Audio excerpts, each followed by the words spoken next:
green. Oh, green. Go. Yeah. All right, the time on deck is 6:37, and I'll call the meeting to order. Great. Thanks, everyone, for making it. And here we go. All right, public comment. Anyone from the public wishing to make a comment? Public comment is for non-agenda items. Seeing none, we'll move on to director's comments and updates. Do we have updates or comments from the directors? Things that don't fit Yeah, into just the kind other of like, agenda yeah, you know, items. if, like you all gave the update about how Camden had kind of made a motion saying, you know, Yep. that Oh, MRC yeah. money. We disbanded Midcoast Solid Waste last night. You disbanded Forget us? it. Just kidding. Oh, Go well, forward. then I'm going home. Ditto. All right, then. I can talk about the update from the auditors, but probably we'll do that during finances or Yeah, something we'll later do that on, during or- finances. Yep. Okay. Cool. Awesome. Great. Okay, any agenda changes or adjustments? Do we want to set any kind of guidelines for ourselves to try to not, Yes. try to make sure that we can get through everything or change? I guess one thing that I would bring up immediately is that maybe the Pierce Atwood conversation and having, is it still the plan to have Matt Manahan on the phone? If he's needed for the conversation, then we're happy to call him. He's aware of it, and if the board wants to hear from him, we can do that. Okay. It seems like the meeting could get pretty long. We also have, found out that we're already well over the $10,000 that was budgeted for that endeavor. And so I think that would mean that the board should at least talk about it before we, if we pick up the phone and call him, then that's quite a bit of money quickly. Is there a change to the agenda that you're requesting? I would say if it depends on if that agenda item depends on calling Matt Manahan, that we should, also considering there's some people gone, I would. Yeah, we don't I have to think call we him. should It was an option. Table that until next time. Table the entire agenda item? Depending on how much of it involves We calling can him. move to table it when we get to that point. Are there adjustments to the agenda? I guess I mean, that's- additions?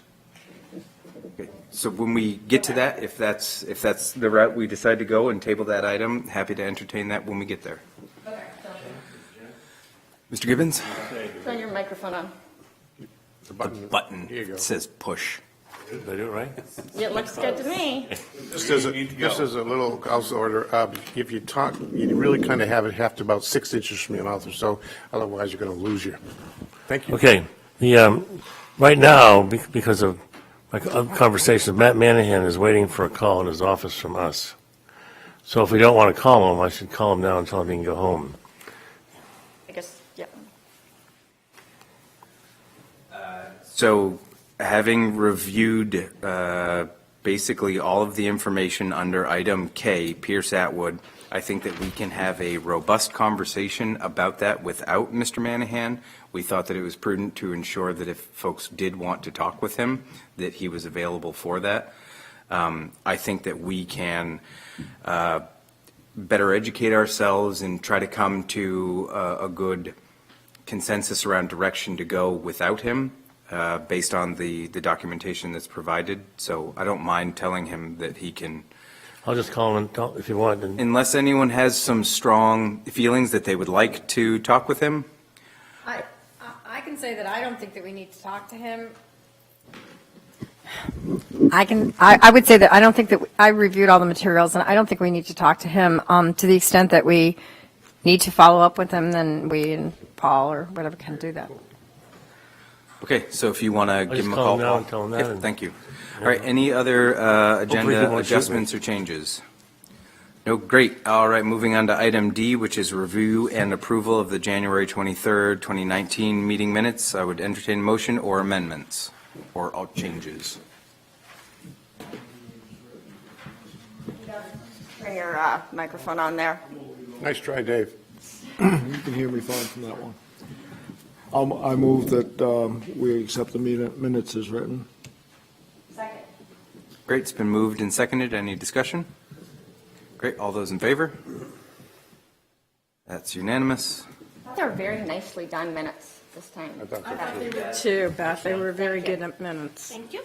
As always, amazing job. Board Item meeting and. E, they said Waste they Watch. don't- they Mr. don't Gibbons, need to you're talk still tonight, on so, the mic. You can go home and I'll give you a call later.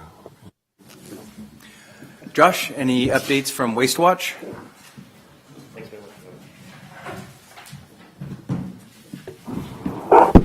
Hi there, Josh Garrison, Chair of Waste Watch. I have no updates from our committee. We've been kind of in a slow time at the moment, but I'm wondering if any of you have suggestions for direction for us for future work. Just last time, too, and we were Yep. supposed We're to. given We were homework. supposed to rack our brains and send some stuff Yeah, we off to did. you, We and did.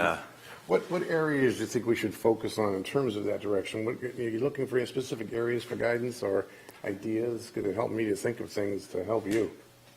I guess I would say if there were specific areas of the facility that you wanted us to flesh out or brainstorm, we could get right to it. That's good guidance, thank you. I think Waste Watch should continue to work on education. The flyer could be updated. The video, it wouldn't hurt to update that with the new composting edition. It would be good if, now that we have started the composting, I think it would be good if maybe Waste Watch could get a report on how, collect some information about how that's going, if we're getting feedback from the public, if there's, something that can be done to get the word out more. That sounds great. Yeah, especially with the composting, I would agree. We got to get that word out, but it's moving out kind of slowly. See what maybe ask the employees if there have been problems. Are they ready for more? Should we keep doing it slowly just because everybody's still getting used to it and it's. Still slow time Or now if in they the say, winter. no, it's easy and fine and, spread the word. I mean, we've done significant advertising already, but I'm just curious how much it's getting used and, how people feel about it. Okay. my only thing is I had some conversations between last meeting and this meeting with Lissa Bitterman from EcoMaine about getting EcoMaine into the schools for the 4 member municipalities. I emailed the 4 town managers and administrators, letting them know, and they just needed to get a point of contact at the schools to Lissa, and then she would basically, on a first come, first serve. We did I encouraged her to ensure that maybe Lincolnville, because what we'll get to later with some of the concerns that you all had in your letter, that maybe she start off with you all. So connect with your town manager or administrator, and so yeah, I sent that around. They're happy to come. They just need a point of contact at the schools. Great. Okay. Thank you. I mean, Waste Watch would be good to have Waste Watch involved in that too, because EcoMaine's Yeah. been in our. Okay.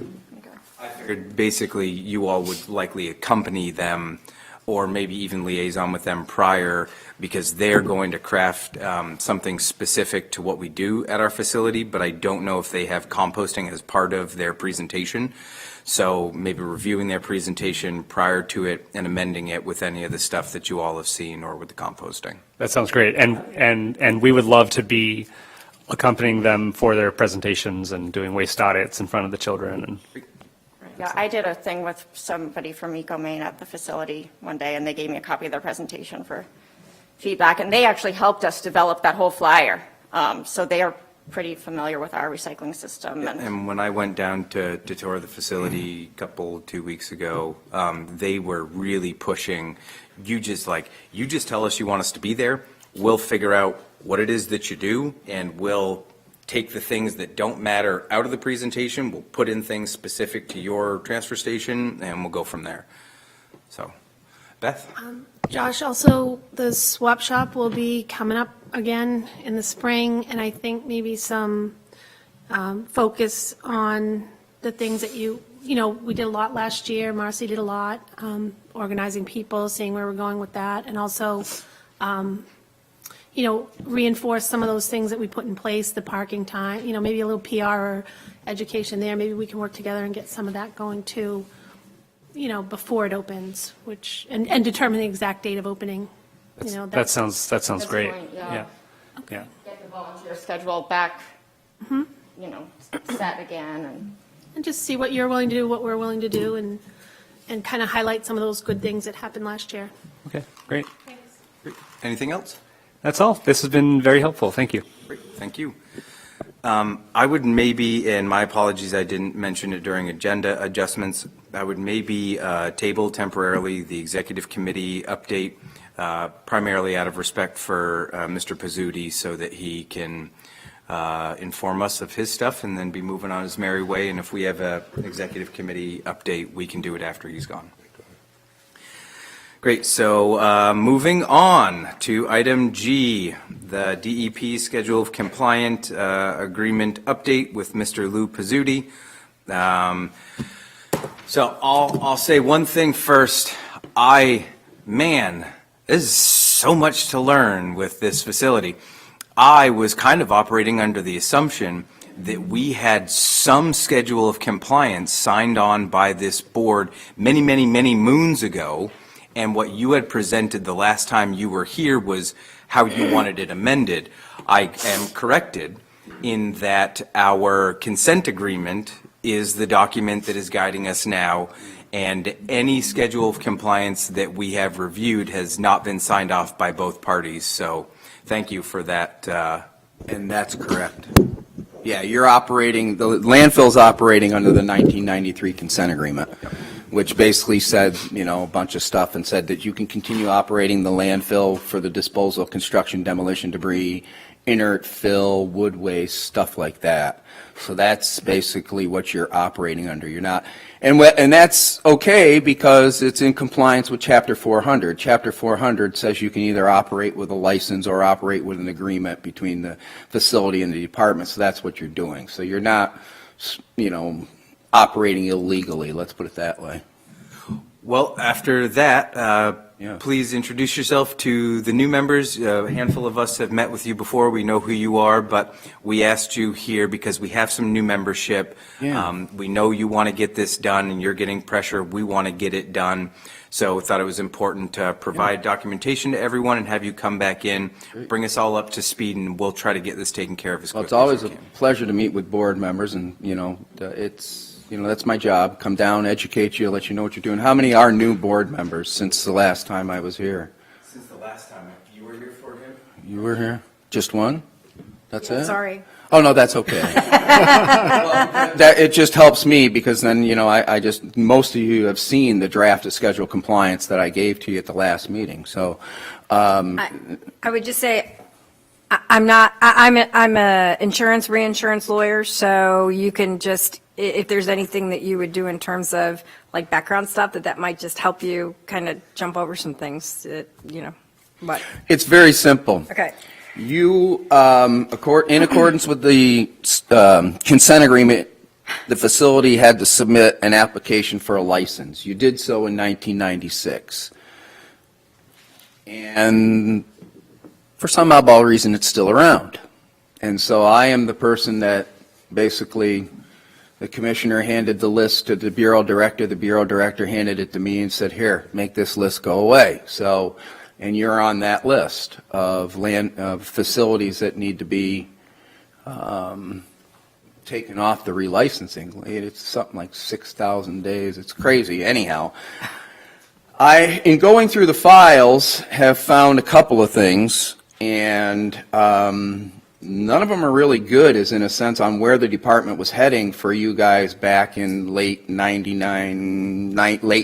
early 2000s. They were actually going to deny your license. And so if I have to work off of that the Attorney General's office and everybody felt that the license need to be denied based on how everything was operating back then, it's going to be hard for me to relicense this facility or license the facility.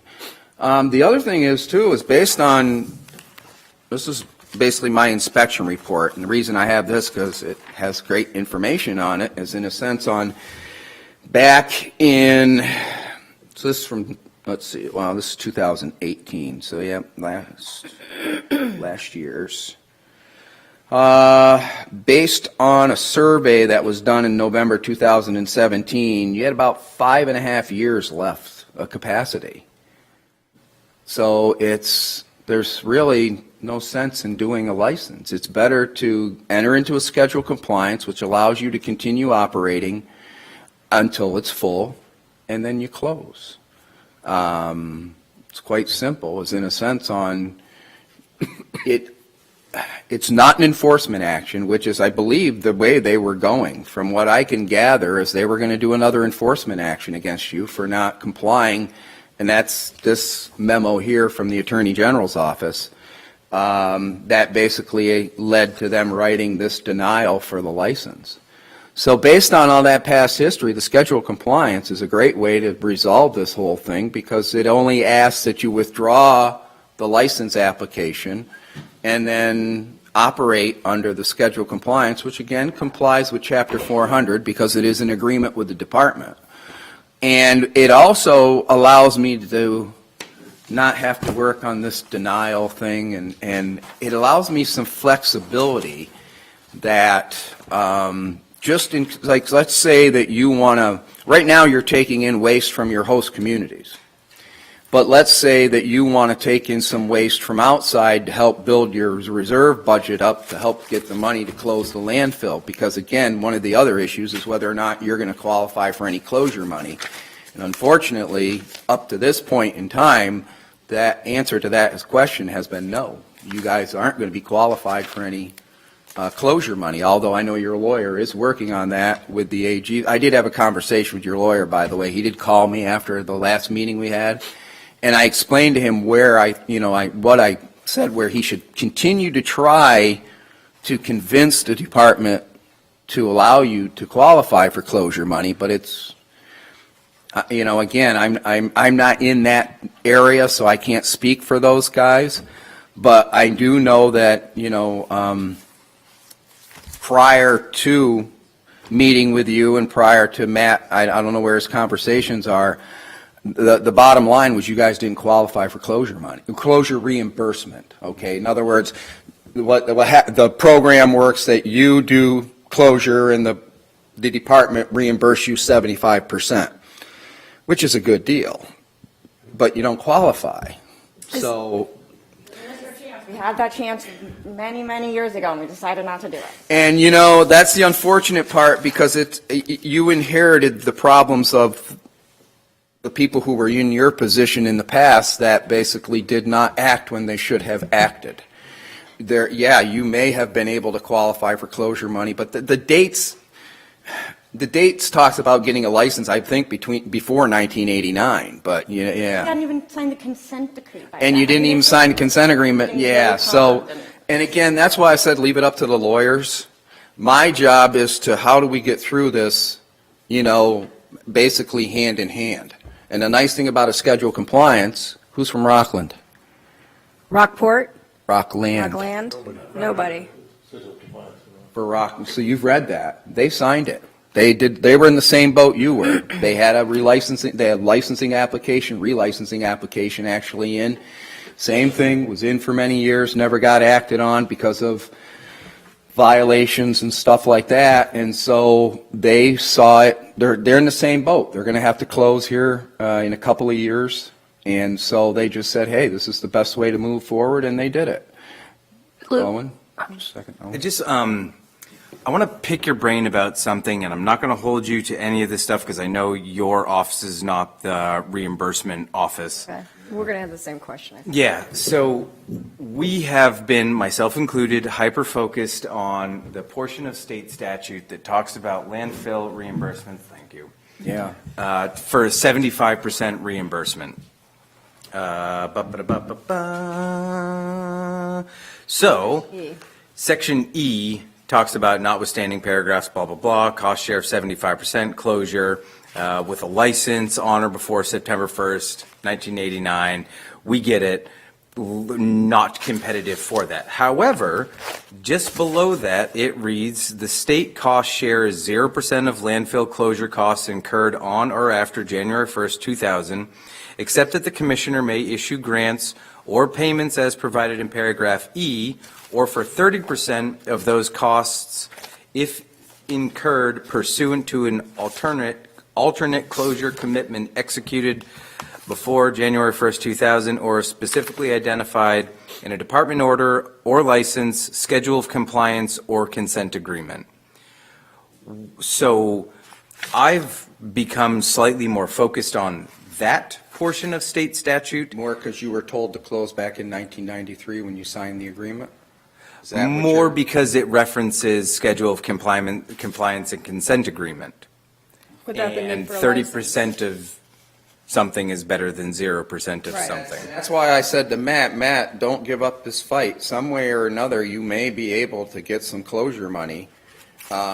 Just keep working at it. But, I mean, what happened was when it came to us, okay, I told, Brian Beneski is the guy who runs the closure program, and I said to Brian, Brian, it is best for us to remove ourselves from this and let the Attorney General's office make a decision. So what Brian is, the message that Brian is giving to you all comes from the Attorney General's office, that you do not qualify. However, that's why my conversation with Matt was, Matt, you need to have a conversation with the AG who wrote that letter, the assistant AG who wrote that letter, because there could be a way around it, because you did, the consent agreement was signed way back in 1993, okay? And, here's the other thing. We did find, you guys did get some reimbursement money from the closure group. Like $500,000 from the state Yeah, already. so we've been trying to find out why. Because it was to We're keep from, awesome. because it was about restoring Lily Pond. So they would pay up to 90% Yeah. of, and they did, when we Yeah. did the berm and we did Yeah. the collection system, it was about mitigating damage already done. And so I said to Brian, Brian, if they've qualified before, how the heck do they not qualify now? And he goes, I don't know, I can't find the file that built that case up to where they got reimbursement. Well, also in section 9, and the one we're talking about, the sample that your suggestion, it says the odor control facility was constructed in 1996 and was in part funded through the department's landfill closure and Yeah. remediation program. Yeah. So there's a precedence that you're funding us in that program. And so that's why I said to Matt, I says, Matt, don't drop this fight. There's a good chance, that, you could get something. And in Matt's So- letter, he specifically references Lily Pond. that lower portion of state statute Yeah. with a 30% reimbursement. So again, being that that's not my program, but being that I would like to see you get some, Brian doesn't like that I'm doing it, but I'm kind of still poking the rod, saying, don't give up the fight, see what you can do. In the meantime, if you can't, one of the things that I'm open to is, and Rockland did this, is we allowed them to take some material, construction demolition debris, land clearing debris, and wood waste from outside of the host municipalities for a fee, which allowed them to build up the reserves, and that's something that I can do under the schedule compliance, which would not be, I probably wouldn't be able to do under the license because of all, the history of what the facility is. So, but that's up to you guys. I mean, if you don't want to do that, that's fine. If you just want to operate, excuse me, you just want to operate the way you are until you fill up and then use use what money you have, that's okay too. I just, So the thing that concerned me about, I absolutely think we should withdraw that application, because if you look at the application, it includes filling the north quarry. Yeah, This you is got there before I insanity. did. I mean, it is absolute insanity. We moved forward with closing the gut, which was the whole purpose of that was to make those Two two separate. quarries. Yeah. So first we said, we'd like to be able to fill that north quarries. That's what the 96 agreement says. And then I think it was in 99, we had Woodard and Kern go back and say, because the DEP was saying, not a good idea, guys. You're going to possibly pollute the aquifer. You can't prove that you're going to, you can keep all of that stuff in there. So we came back and said, we'll pump the whole thing dry, the North Quarry, which is about 200 to 300 feet deep. And we'll do 4 years of continuous pumping at a cost of about $400,000. And then we'll be able to fill it up. And the DEP said, you have got to be kidding. Is this a joke? We don't believe that you have. Is that when Bill Butler told us to line the quarry? If we were going to do No, that? Bill we needed Butler to line said, it. this isn't smart, guys. You should, if you want a landfill, you should try siting it properly. This isn't a good idea. And so then that wasn't going to work out. And then Woodard and Kern gave us this report. And this was right before we decided, okay, we are going to withdraw the application, because it was like, let's let this play out. Say we do pump it dry. It's really dirty down below, so it's going to possibly really smell. Then say you don't have to deal with that. You've got something that's 200 or 300 feet deep, and it's very dangerous. So then you have to try to build a road down to the bottom or something so that you can get down there. And then you have to deal with people possibly falling in. It's not smart. And that's when they said, okay, we're going to withdraw the application. So anyway, I think we should withdraw the application. But the thing that concerned me about the schedule of compliance is that, first of all, the latest reports that we have from CV and Mahar don't say that 2020 is a reasonable date Oh, for yeah, closure, no, 'cause there's been some settling and all kinds of stuff. And so I don't think there's any appetite in this community for bringing in out-of-state waste. And I didn't mean, say out of state, out of town. or out of town. Yeah. You see what it looks like in Rockland when they bring in all those trucks from Casella, and you don't know what's in there, and things blow all over the place. Would you consider, rather than a date on this? Let me get right to that. The dates I put in there were in hopes that you could qualify for closure. So those dates were in accordance with the date that you needed to be closed by in order to be eligible for closure money. The way that is now is you have to close by, I think it's 2025. Yeah, because they Okay? extended it Yeah. 2 sessions ago. I don't know. I know Rockland says 2025, and so whatever date is in here, I actually went 1 year more because what I didn't want to do is have you guys in competition with Rockland for contractors trying to close. Okay, because that's going to up your closure costs, because now you're in competition with Rockland. And so what I did was I just moved it 1 year. However, what I can do is, instead of that, I can say, all right, what's the permitted already, well, not permitted, but what's the elevation you need to get to? Yeah. Okay, so what we'll do is basically, instead of giving you a date, if you don't qualify for closure money, can't qualify for closure money, then the date is just, we don't care. Meaningless. Well, then what we'll say is, all right, you can get to this elevation, and then you need to close. Because it can only get so high before, because you have to have 3-to-1 slopes and a 5% crown. So it can only get so high before you can get that figure, Right. So what we'll do is, if you don't qualify for closure, we'll say, okay, you can operate the landfill until you get to a certain elevation. Boom. That allows you to have the correct, 3-to-1 slopes or whatever you need for proper closure.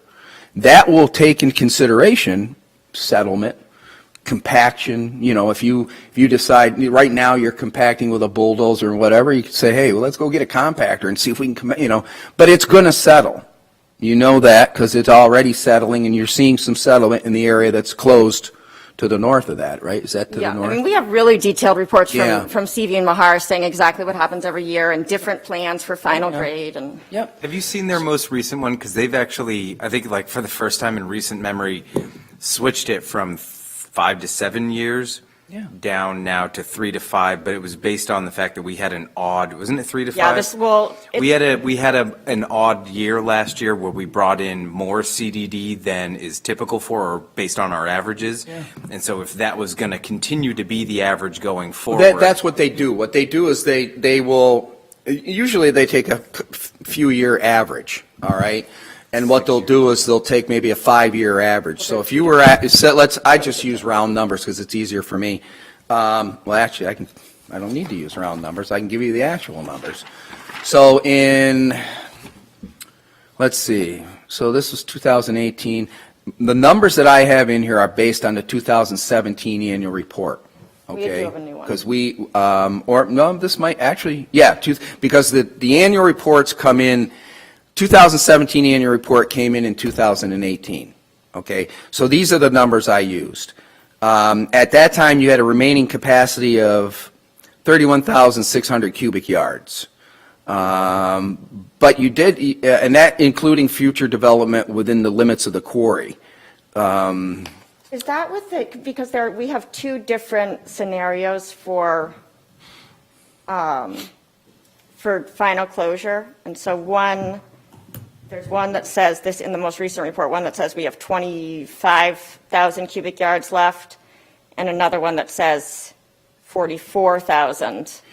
And I think the reason is if you're staying with the footprint you have now, it's 25, but I think if you go beyond, your actual solid waste footprint goes more towards where that glass disposal area is. Mm-hmm. It kind of goes out to there. Right. Yeah, it's almost like, right now you're kind of kidney shaped, but you have an ability to go, and that's why I said including future development, that 31,000 included, but you were disposing, according to the 2017 annual report, you were accepting, let's see, total airspace consumed, including cover materials, 5,140 cubic yards. But you took in about a little over 2,700 tons of C&D in 2017. And our most recent one was 9,000. Yeah. That's why they went from Yeah. 7 down. So now what you did is you took in, based on our average, you took in almost, 4 years, above your 3-4 years above your average of waste. So that's why now they've decreased that down to this is how much you have left. We need to raise our prices, because now that Rockland has really tightened up on who can go in there. Yeah. I think we saw Yeah, the and that's up increase. to you. The whole thing is that I agree with you in a sense on I can take the dates out. Again, those dates were only in there hoping you would qualify for closure, and you have to close by those dates. Okay. Your microphone. What I was thinking we could do, and I'd like some changes to your agreement anyway. Oh, yeah, and Let me just finish. yep. So the problem, I think, is if I was drafting this, I would say that some things are important to me, and I think to you. One of the things you can do is you can say, if we qualify for closure expenses, then we will meet these deadlines. And at our election, if we don't meet those deadlines, then we can close it in a way that's permissible with them. So that if for some reason because the closure deadlines that he puts here, maybe, I don't know, talking to the engineers, but it may be impossible for us to meet them anyway. I don't know. So if you said, if you want to try to qualify for closure, you will meet these deadlines. Mm-hmm. But if you don't qualify for closure, then you can go forward and we can draft something and put some dates in there that are You more. go to an elevation. Elevation. Yes, And we then, go to an to elevation. me, that's a sensible way of going about it. Because let me just finish. One of the problems, I think, to me is having been with this problem for so many years, there's so many variables that come up that, that something can happen in a plan, like maybe we won't be able to remove the problems that we have with Lily Pond. Pond is fine now, actually. No, I mean, we were going to try to, what's the name of the chemical that we had too much of? Hydrogen sulfide or? Phosphorus. Phosphorus, if we couldn't remove the phosphorus well enough, we might have to come back with an alternate plan. My point is, we have to be some flexibility. Yeah. That's supposed to be, we're supposed to be trying that, but I don't know what that's going to cost, and neither do we. Yeah. And so if that didn't work, we'd have to, I'm not saying it's so every time you put yourself like we did back then into a strict compliance problem, these variables come up and all of a sudden you have a problem. and you can't react to them fast enough. There's nothing wrong with the schedule. I mean, I was very impressed with your schedule of compliance. It's a lot of work, but I'm just saying that we can put some flexibility in it to protect ourselves and to protect the DEP. The main difference between our consent decree and schedule of compliance is the consent decree is with the Attorney General's office. It was not an agreement between the DEP, and the DEP can change its mind in a consent agreement. They may say they can't, but they can. Oh, they can. They can, and they can in a consent agreement. The problem with the consent agreements that the DEP has is that when you say, for example, it says in here, the way you're going to raise money is to put, construction debris in the quarry, basically. And all of a sudden, they pass a law and they say, no, you can't do that anymore. You can't do that with a consent decree. So, that's my position, and it's been my position for a long time. And so, the best way out of it is to make sure that we do something that works for both of us, that actually we finish it and do it, that has some flexibility in it, so that you can say, this is what we're going to do, and it says, if there is any regulations that comes up that changes this consent agreement, this agreement that we now have, that they'll still be obligated to allow us to pursue what this schedule of compliance says we're going to do.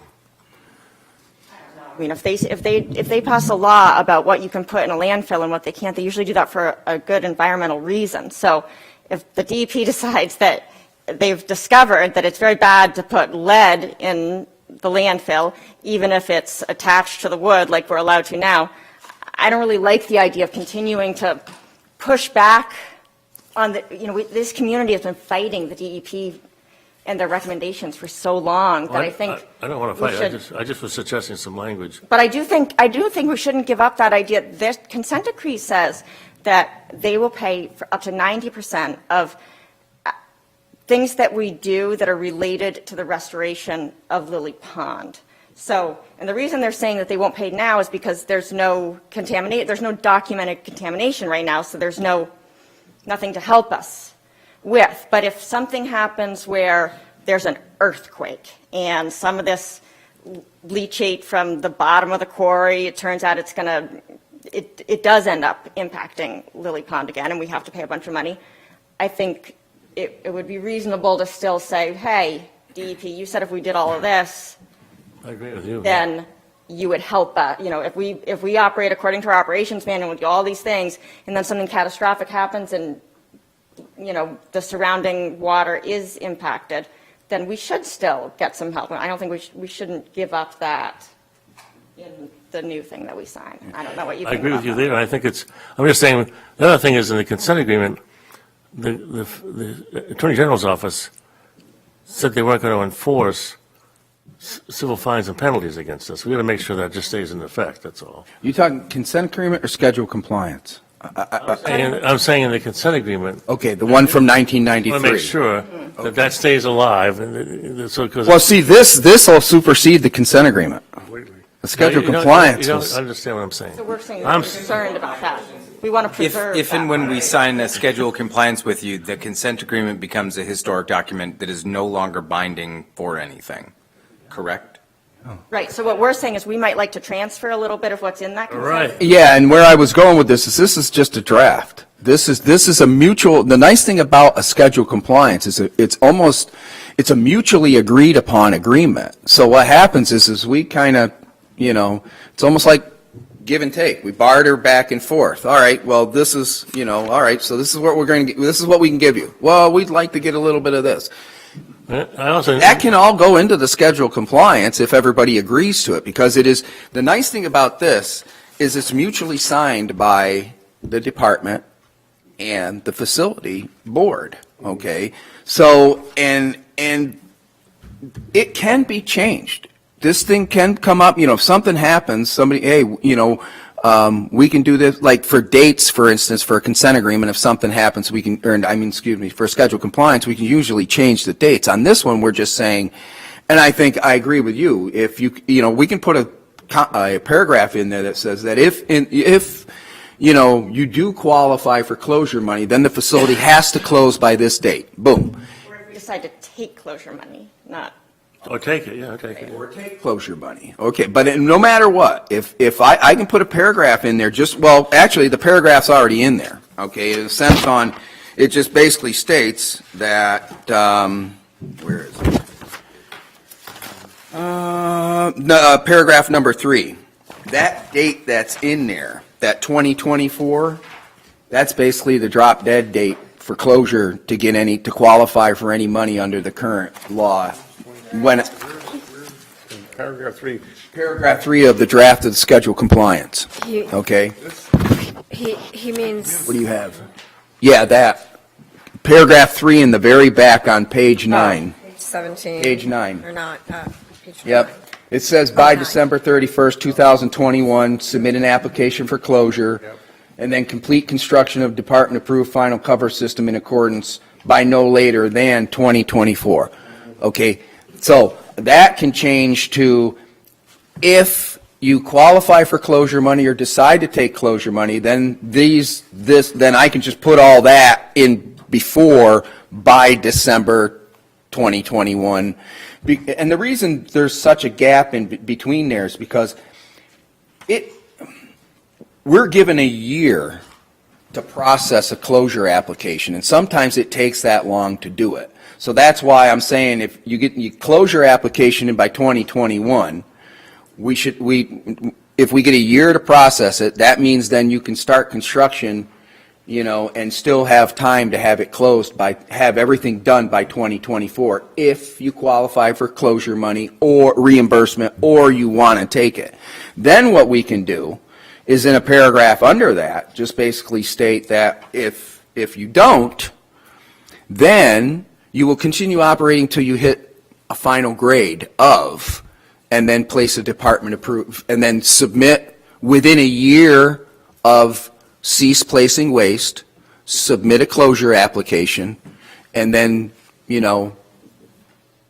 once you give you your closure order, then you will do the closure. And that won't have a date on it. That will just, it basically just, you got a year to do this, you submit the application, and then once you're given a closure order, then you can move forward with construction. So that's the other thing we can do with this. And that's really nice, because that's the flexibility of the schedule compliance. And so we can go both ways on that. And so it's, and I think in all actuality, that's probably a good way to go, because right now it's still unsure. I do know, because I deal with other facilities that are in the same situation, that there is a representative from the city of Old Town that is trying to change the language in the closure. So I talked to Matt, I talked to you, Owen, and I said, you may want to contact that individual and see if you can pony on to that. But, it's one of those things of, they don't like continually changing that date because they really want to get rid of it. And actually, That's thinking based on design. my review of Senator Dill's 128th legislature submission of the exact same language in DEP's testimony on it, I don't think that bill's really going anyplace.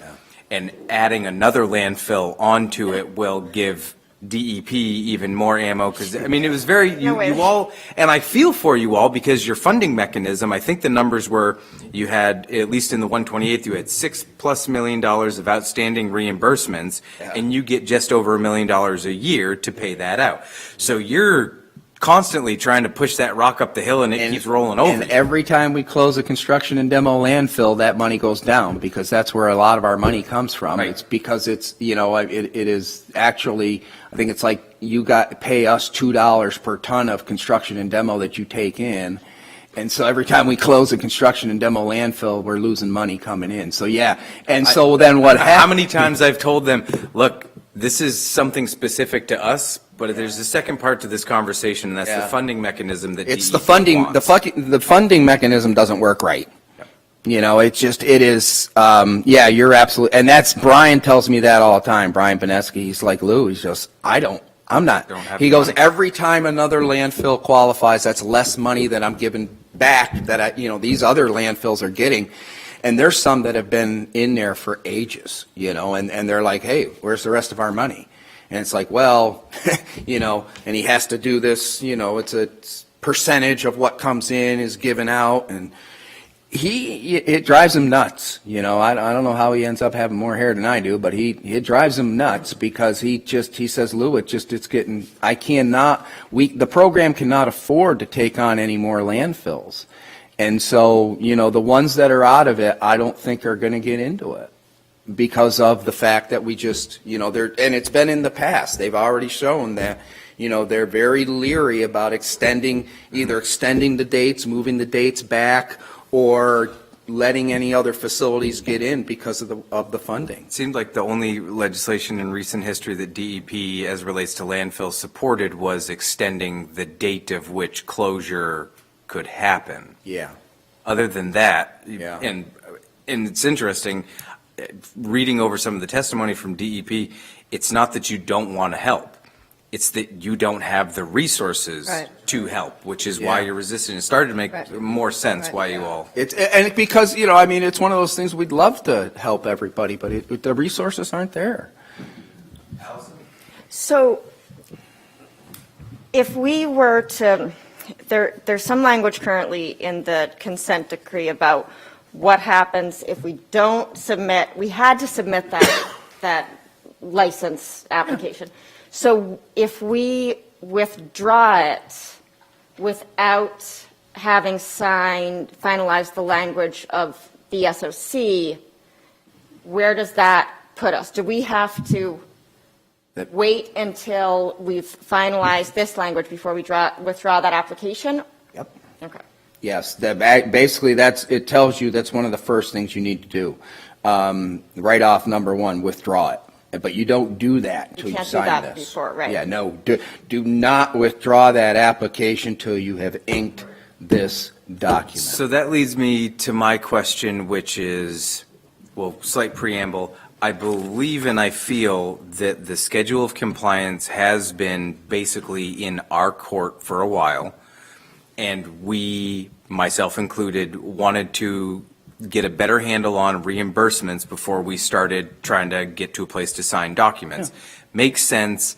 However, I want to see if we can kind of do them in tandem. So the question that I have is, based on all of your experience working with other transfer stations, landfills, et cetera, how do you want to see this process go? Do you want us as a subcommittee, we have various committees that can review these documents, you want us to go through this draft schedule of compliance, you want us to mark it up with our bit of our wish list, we'll likely cycle it through Paul or we'll get someone to look it over, Yep. and then we send it off to you and you go, item 1 of your wish list, you don't get. Item 2, possibly. Item 3, 4, 5, and 6, totally fine, mutually agreeable, and then it comes back to us and we figure out what we think. Exactly how it works, Owen. It's exactly how it works. What we do is we draw it up on a draft, we give it to the facility owner, and we say, Get onto it. you know, so if you either take it as it is or make some suggestions for changes. That's why I gave it to you. I said, you know, that's in this draft form, this is not a final document. This is a working document. And yes, if you guys didn't want to have any input on this, in all honesty, I'd take you outside and give you a swift kick in the bottom of the pants saying, what are you doing? Because you're cutting yourself short here. Please have some input on this document because it's a mutually agreed upon document. You guys have to be just as happy with this as I have to be happy with it, and the people above me have to be happy with it. So that's why I'm saying, feel free to put in there, you know, what you would like to see in the document, send it back to me, and then I can, you know, talk about it with my higher ups and say, what do you think, you know? And then what we'll do is we'll say, all right, I can either come back to a meeting like this and say, all right, here's where we got. This is what we think. Just like you said, yeah, number 1's off the board, but, you know, here we are with all these. That's the nice thing about this, is a consent agreement is basically somewhat, boom, here you go. It's rigid. It's rigid. This is very flexible, which is why I love doing schedule compliance. It's also, there's no monetary penalty associated with it. You don't have to pay anything. A consent agreement says, okay, pay us X amount of money for your fine and then do all these things. Okay, this is just, like I said, it's a mutually agreed upon. We've worked out the language, everybody's happy with it, and everybody sign, and you guys sign off on it, we sign off on it, and it's between the department and the facility, not the Attorney General's office and the facility. So, The thing that made the consent agreement so impossible and made it look like we were bandits when we weren't, is that every word of this was drafted by the DEP. They wouldn't accept anything that we wanted, not even Right. one word. yeah. So the idea of special compliance that's flexible, to me, is the answer.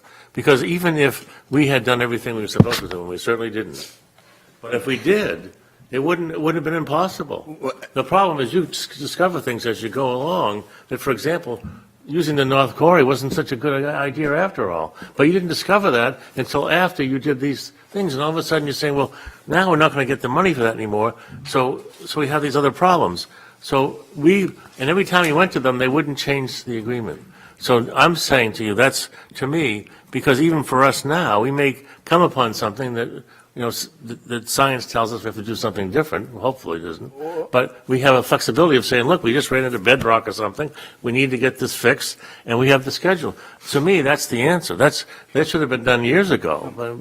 The other thing is when you put a cap on this thing and you start to minimize the amount of water or precipitation that's going into it, then what you're doing with your pumping, because what you are considered, okay, you are considered a non-secure landfill with leachate extraction because you have an extraction pump in there.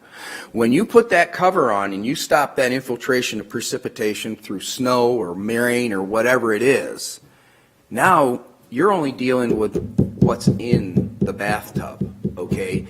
So if you're not getting it, what you do though is you form a cone of depression. So instead of the leachate wanting to go out, you're continually the pump, you're actually pulling water towards that extraction pump. So it becomes a cone of depression. So the contamination can't go out, it comes in because you're pulling water in. If it's coming in, that's the whole key. Because it's hard to say this thing's a bathtub. It's already been told in here that, no, the department doesn't agree that it's a bathtub, okay? It's a bathtub just with some cracks in it. Yes, that's the thing. It's got cracks in it. So the good thing about it, though, is as you close that off, now you're only pulling the water that's inside there. You form this cone of depression, so the likelihood that any contaminated water gets out drops dramatically as long as you continue pumping that. The other thing is that being a non-secure landfill with leachate extraction puts you in a category that says that you have to have an HDPE cover system. Well, I'm going through this with Rockland right now. I basically told them, absolutely not, you're not putting an HDPE cover on that because it won't last. Because of a quarry with straight walls. And that's a mill membrane. Yeah, that's the 40 mil, basically milk jug. That's like what we used a little bit on the gut. Yes, a little bit on the outside of the gut, okay? But when you put that on top, it has to anchor somewhere. Well, the problem with trying to do that on a quarry with straight sides, when it starts to settle, it tears. Mm-hmm. And then you got to go in and fix it. And if you don't qualify for any money at all, no. So what we are doing with you, the way we would go with you guys is actually, I've told Dave St. Laurent, I said, Dave, whatever cover system goes on your landfill, I can tell you right now, it's the same one that's going to go on Rockport. No HDPE, and you either find clay that meets the specification or you can put a GCL in there, which a GCL is a geosynthetic clay liner. Basically, it's bentonite clay sandwiched in between some fabric. And what that does is it actually improves the Trickling down? Impermeability. what was that? Impermeability. Thank you. The impermeability. I'm thinking of permeability, but no, it's the other word. The impermeability. So like if you can only find, say at local soil, say you need something, a clay that's 10 to the minus 7, okay? But you can only find something that's 10 to the minus 5 or 10 to the minus 6. You can augment that with the geoclay liner, okay, the GCL. Nice thing about GCL is it doesn't require RTD to come in. RTD is a company that puts in the geomembrane, okay? You have to hire a specific company to put that HDPE cover system on, okay? And then you have to hire a third-party consultant, engineer to check it and do all these things. It becomes very expensive. With a GCL, whoever your closure contractor is, be it Sargent or anybody in that area, okay, they just roll it out and lay it on top, overlap it. It doesn't require a company like RTD to come in and, seam it or anything like that. And I'm trying to get that actually in the, to Rockland's head is like, this is the type of system we want you to go with, because if it settles, the nice thing about it, the GCL will seal in the top. If it settles on the side, all you do is strip back the vegetation, bring in more clay, and fill it in, so you don't have like a little lip on the end that's collecting surface water. So long-term maintenance is going to be a lot less expensive than if you go with an HDPE cover system. Can I? What we already have in the CV and Mahar. Hang So on they're one already, second. You're working It's a top with tier. Steve Patch. yeah, Steve and I go way, way back, and he and I have already had this conversation. oh, good. So that's why you already have it all in your thing. One quick pause, because I know some members, I think they typically have questions, but people don't like injecting sometimes. So we're going to take a quick pause. I've asked a bunch of questions. Allison has process questions, lingering managers, anything, because, I'm not all that amazing at making sure we produce the work that we say we want to produce. Having residual questions, that just elongates our timeline. So if anyone has process check questions or nuanced questions, because my hope is that we can schedule a committee meeting to start looking over the schedule of compliance, marking it up, troubleshooting it through Paul. But what I don't want to do is get, into page 4 and go, dang, I wish Lou was there for us to ask the question. So take a quick pause. Anyone have any? Beth? So you call us a landfill, we're a landfill in all these documents. We've put in a license for a landfill, you're saying we don't qualify, right? That's based on history is what Right. they were going to do a denial, yeah. So, but you consider us a landfill, because I've also heard the term remediation Mediation site. site. I know that we pay into this fund, that we're not allowed to get money out of. So if we do all of this, would one of those things be that, like, what are we when we're done? When you close, you no longer pay the C&D fee. That's done. But we're paying into a fund we can't benefit from anyway? That's because the state requires everybody to pay for C&D that they take, but that's the unfortunate part. There's a lot of landfills that are like that they pay into the fund, but will never qualify for any reimbursement, because some of them are still operating now and will operate for years and years and years and years and continue paying into that fund. That money's going to go be paying, that money, then that fund money goes and is reimbursing landfills that had already closed under the program. But when you close and you stop taking C&D for disposal, that's it. You don't have to pay into the fund anymore. You're done paying into the fund that you're not going to get any money from. Yeah. So what are we when we're done? Are we a landfill? You'll be a closed landfill. You'll be a transfer So station. what is a remediation site? A remediation. That's the other term we've always been kicking around. And I'm- Well, the remediation had to do with the fact that. Let Paul, because Paul brought this up to me the other day when we chatted. I think Paul has what is our corporate perspective on that is, and I'd love to hear your thoughts after Paul lays it out. That gets into the whole governance stuff, right? Oh, it is. Oh, okay. Oh, it is. I just, because Clarifying the we've term. talked about the governance stuff, I didn't want to No, mix this was a the two. different. What are we, many different. Just so you know, I don't know if you know this, but the sole and singular reason that we have a consent decree, if the DEP was involved in it, we wouldn't have one. We would not have this consent decree. It was the Water Bureau that got us this consent decree. Yeah. So they said, we want to protect Lily Pond, and the way they do this, because we could have, if you just followed the rules literally, and I think it's 1979, we could say, okay, we stop. They don't regulate landfills, we're stopping, and forever Lily Pond will be getting this, we don't have to do anything. And they said, no, the better way is for you to do this, fill up this with construction debris. That's the better way to go about this. And so unlike any other landfill, that cost was much more than any other landfill around, probably in the whole state of Maine. So, and I say that because the studies that we had to do were studies that a normal landfill would never have to do. So we had an enormous amount of expenses. And we find out things as they went away, things didn't work out. So I'm saying to you that when they looked at this, they said, well, we now know that we have to remediate the problem of you polluting Lily Pond. That has to be remediated. And the way you remediate it is to put this construction debris. Extraction pump. No, construction debris, I mean, the whole and the thing. extraction But pump. the point is, then they said, well, for example, they said, well, if the cost of planning this, and these costs listed in the consent decree are part of the remediation that you're entitled to. And so you say, well, we're doing that now, aren't we? Aren't we hiring people to go, for example, when we put, when we fixed the gout, between the North Quarry and the South Quarry, we put that in.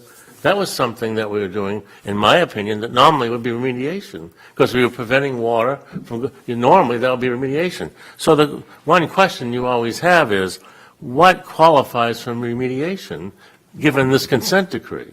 And we don't want to give that up. So that problem has always been there. And so, because if we were just a regular landfill, we would just be closing our landfill up like Rockland did. They don't have a lake next to them. We had to do this, and what anyone says, the amount of engineering it took to do this is exponentially greater than a regular landfill. It was really inexpensive. And so we really didn't even know how much it was going to cost to pump and treat. We didn't even know for sure whether the Camden Sewer Treatment Plant would work as a result of all this water going there. We had to do all these studies, and we had to do studies of what the discharges were like from the Camden Treatment Plant after we put the water in. So we had all these studies that no one else did.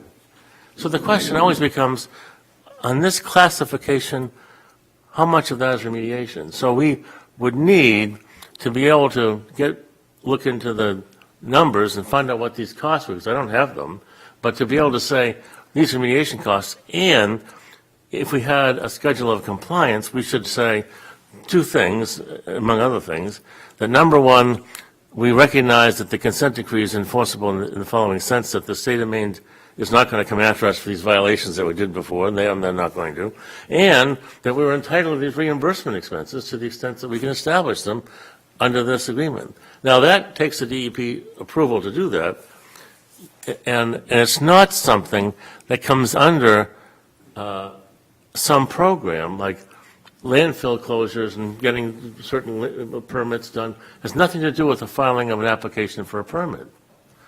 So that's one area, and I don't know myself, sitting here, there might be very few expenses that qualify for reimbursement, and there might be a lot of expenses that qualify for. I don't know. I'm not an engineer, and I don't know the answer to that. But we should at least explore that with CV and Mahar, because that says that in here.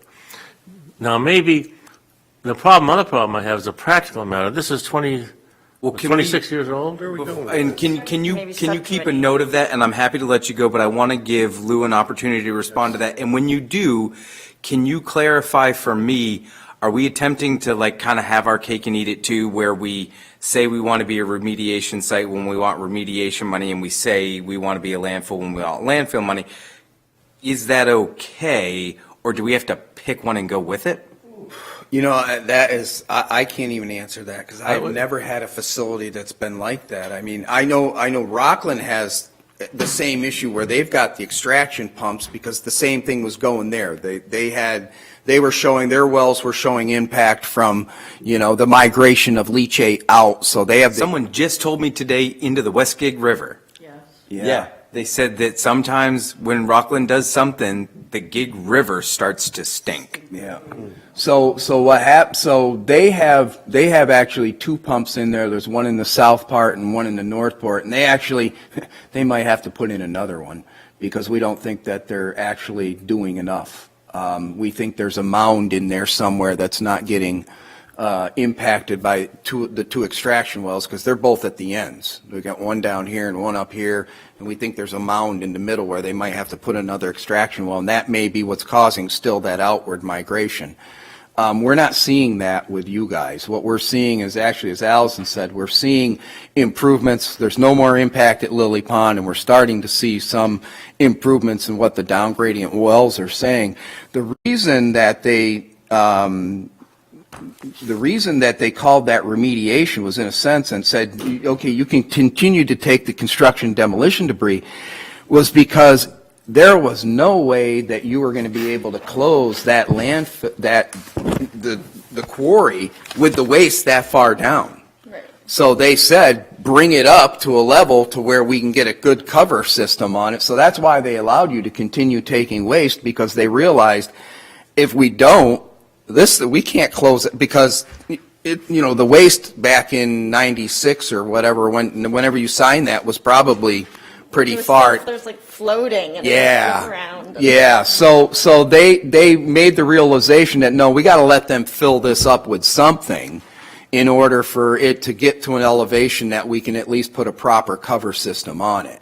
So that's why they allowed you to continue taking. I disagree with their analysis there, but Yeah. I was telling you the Water Bureau, believe me, I know this, the Water Bureau was. And I can tell you that I have actually used Water Bureau regulations to do a consent agreement on another landfill. So if I was drafting legislation, if I was trying to get some money. Yes. I would draft it for the Water Bureau to give us money. But anyway, we're off that subject now. So all I'm saying is we need to investigate how much of this is remediation, and we certainly don't want to give that up if we don't have to. That's all I'm saying. And Done that's a lot. Stevie and Mahar, you can look at all, there's a lot of emails that when we first started this, Jim contacted them, and I searched through all kinds of receipts, and we took pictures and cross-referenced, and so there was, and I know that, the DEP did look back and say, let's look at all of what was paid out before. Did they know how much was paid out? About 500,000, 500 something. Wow. it was More than I had realized. I didn't know it was that. about, I think it was 465,000 something. Maybe there's not much left, but I don't know. I didn't That see came any right out of the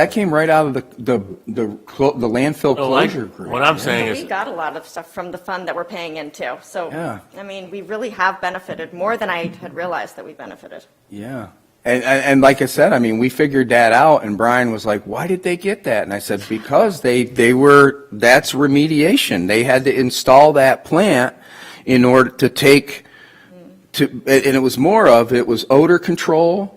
Right. It was for the odor, and also for, I think, to get a better handle on somewhat diluting your leachate, because what was happening before you put that plant is you were actually, the leachate was more coming out of the fact that the You're gut. coming from the North Quarry. Yeah, in it order was to coming out of the dilute North it. Quarry, so it was very, very, very diluted. And But you're polluting the North Quarry. With so when you started taking it out of the extraction well, it started, the levels in it, the contaminants went up, and also the odor went up. So then it was going to Camden. Everybody in Camden And was everybody, complaining, and yeah. went through the sewer. It was- So you were, but you had to do that. Department said you had to do that to keep that cone of depression, to keep from impacting Lily Pond. So somehow, somewhere in there, they figured it as a remedial activity, and they gave you money for it. It was the initial, from what I understood, it was the initial drawdown, that, because they said, okay, this is what you have to get it to Yeah. not below sea level, but there was a certain thing, and so the ongoing, they won't count the ongoing pumping that we have to do to maintain it, but the initial major drawdown Yeah. was, I think, 90%. Yeah. Replacing the wells.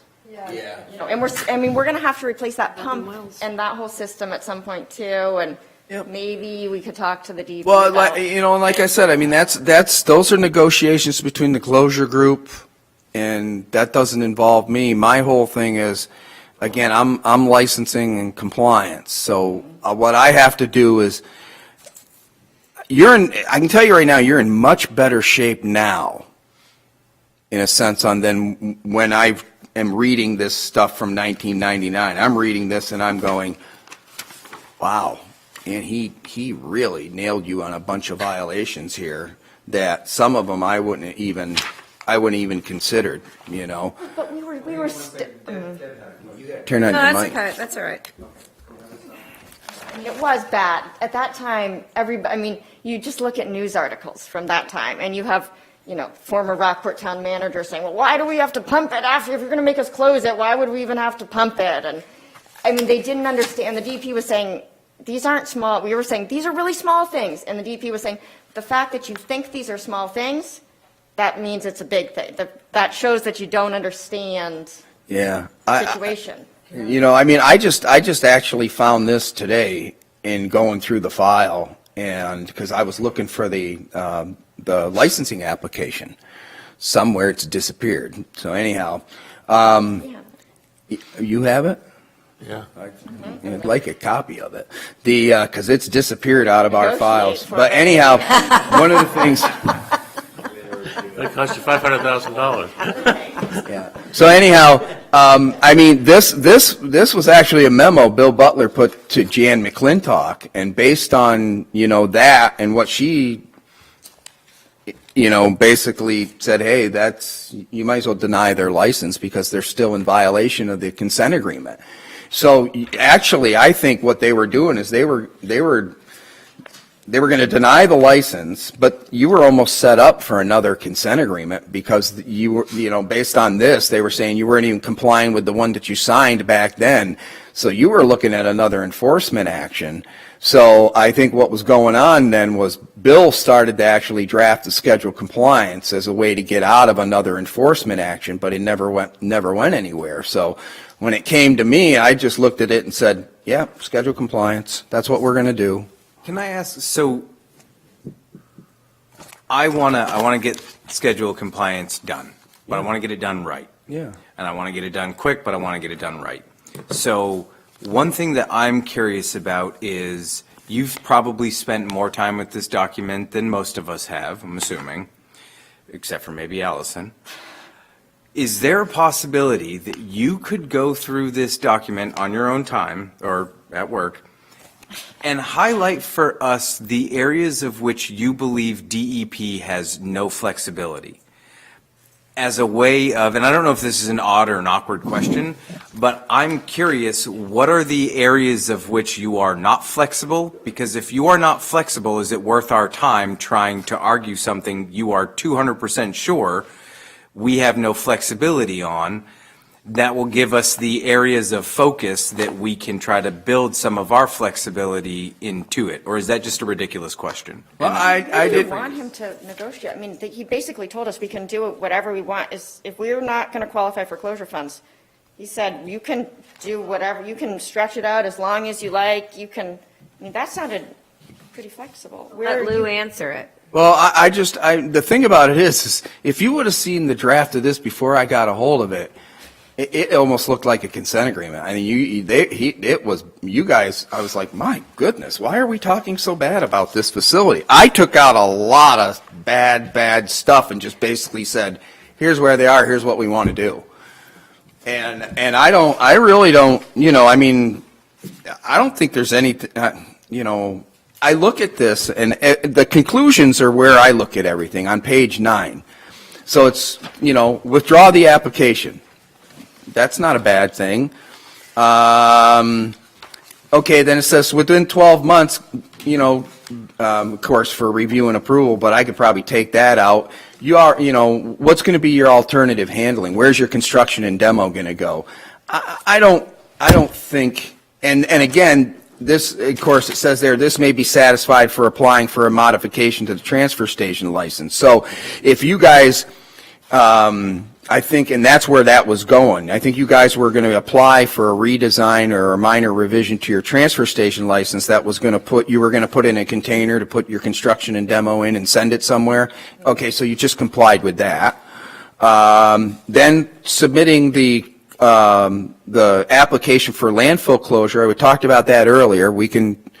I can leave that in there with that little sentence that I talked about that said if you qualify or you want to take remedial money, we'll leave those dates in there. Then next down, it says a revised closure plan and I think that I can probably get rid of that, but it says the closure plan just says, addressing waste settlement and all that. You'll do that in the closure plan. So that's probably one sentence one paragraph that'll come out. You will do financial assurance in the application for closure. So there's another paragraph that's going to come out because I can combine a couple of these. A plan for removal and abandonment of the leachate extraction system. Now, I don't think that's a good idea. What may happen in there is I can take that one and put that up and say in the application for closure, talk about, maintaining the extraction well, because you're going to have to do that. You're not going to cut off enough water from the top to where you can't, because the last thing we want is you to pull that well and all of a sudden we start seeing problems with Lily Pond, okay? Yeah, who put that in? Yeah. This is stuff Bill put in there, okay? Bill drafted a lot of this. And actually, all I did was went back and I took out a bunch of the Tough stuff. the stuff that was beating you guys up hard to where you would have looked at this and go, why do you got to say all that bad stuff about us, And so I put the dates in, I put in, the stuff related to the dates.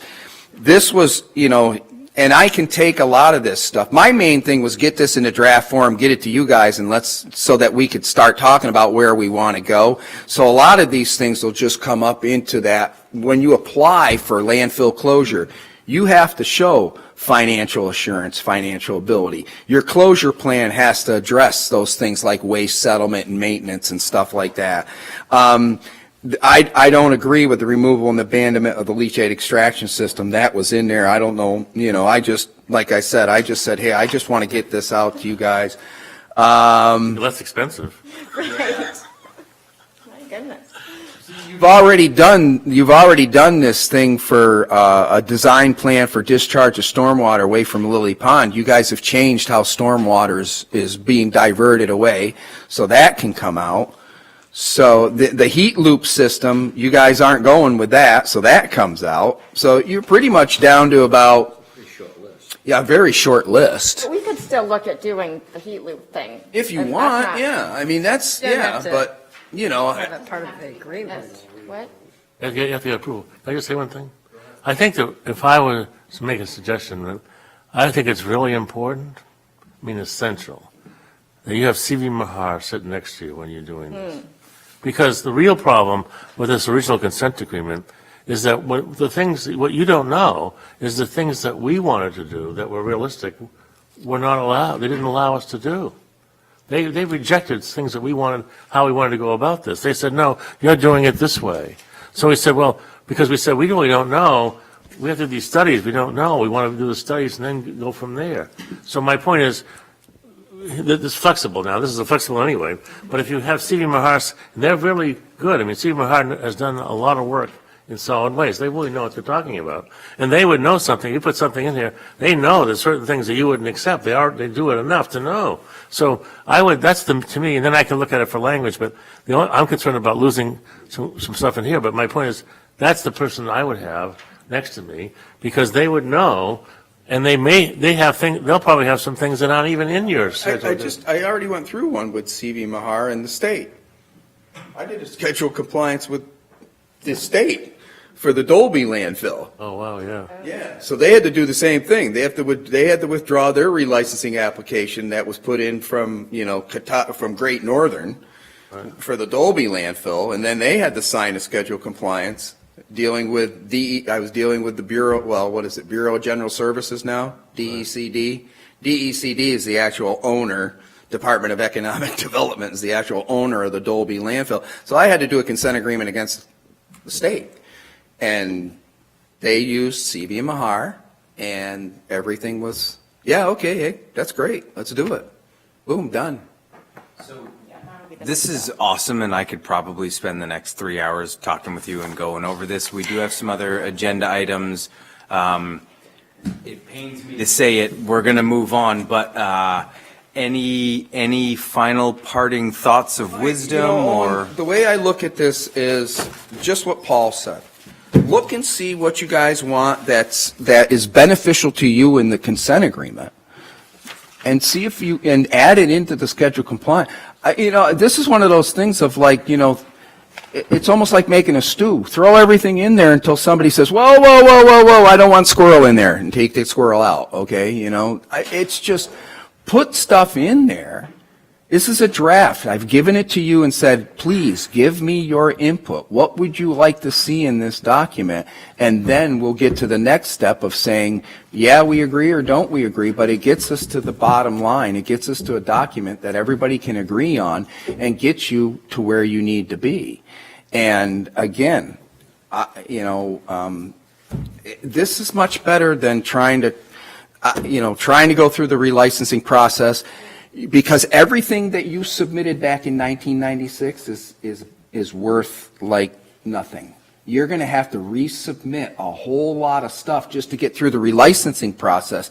So you're going to spend a lot of money. That's really You're going to spend a lot of money on consulting that I'm saying don't spend it on the relicensing. Spend it on getting the schedule compliance to where everybody's in agreement with it, signed, withdraw the relicensing application, spend your money on the application for closure, which that will come over time. You'll be able to do bits and pieces, and the only other thing I'm going to say is that, and I think Paul hit this, you've got a good consultant. They know what they're doing. They've been with us for a long time. I've been working with CV and Mahar the entire 20 some odd years I've been working with the department, and I can tell you right now, they know what they're doing. They will help you in this. They've got people there. Matt Muzzy works with Steve Patch and will help guide Steve. Matt was one that I worked with for the Dolby, and I've worked with Matt at Woodland Pulp. I've worked with, so these guys know where to go and what to do and how to help you out.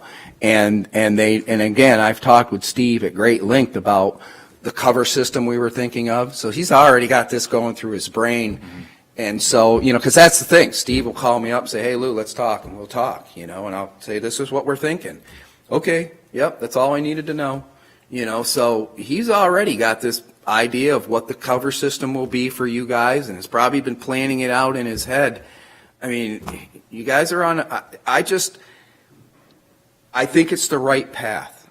And if you guys have that same gut feeling that the schedule compliance is the right path, that's the way you ought to go. I recommend it. But I agree with Paul. Take some time to go through the consent agreement and the schedule compliance with CV Mahar sitting next to you, and Matt Manahan, your lawyer. Go through this stuff, put in there what you would like to see in there, get it back to me, and we'll just continue on. There is no timeline. I don't need this in 2 weeks. You're not going to Yeah, we dragged our feet on your relicensing, or on the license since, so I'm not going to put that pressure on you. The Except for whole that time thing in is that 2003 when we the only reason I'm moving somewhat quickly is if you were going to qualify for closure money, because, 2021 is coming up, and it takes time to do things, and it takes time for us to process things. So, but if you're not going that route, or you're not going to get reimbursement money, then really, we've got some time. It's just, I need to know if my supervisor will say to me tomorrow morning, and I'll say, it looks very good that they're going to enter into the schedule compliance. This is what I'm going to do. They're going to go back. They're going to look at the consent agreement, look at the schedule compliance, sit with their lawyer, and put some language in there they would like to see, submit it back to us for our review, and then we'll have another meeting with them saying what we will accept, what we can accept, or what we will accept, and then I think we're working towards a final document. And I can tell you right now, they're going to be going, great, and I'll be going, yes, that's one more off the list, because it's just one of those things of, I think it's the best route for you guys. I really do. You've done a lot out there. Don't get me wrong. I mean, when I've been out there and done the inspection, you can look at our inspection report from 2018. You're in much better shape now than you ever were. And so, that's the good thing. I can't go out there and say, oh, they're still violating everything that's out there. No, I think what you're doing is the best you can with what you have. You're in a quarry. That's not an easy landfill to work I don't with. think it can be licensed. No. And why? You only have 5 years left. And then I can't license the other quarry for you to put it in. It just, Now we know how to The biggest operate it thing so well that we is can. the reimbursement fund. We figured on being able to have that money for all these years, we were doing budgets and everything. And now to say we're not gonna get it, that puts the whole. well, again, I'm not saying you're not we were going to gonna get get it. That it. was What I'm saying is based on everything right now, they've already sent you a letter that says, right? Have you gotten, I know, actually, I think Brian told me today that he's working on a letter back to you guys that's going to, basically tell you the department's position on reimbursement. What I'm saying, and I told this to Matt, is continue the fight. Because if worse comes to worse and you qualify, you qualify. But if you don't, at least we're going to let you continue operating till you get to a level that you can close.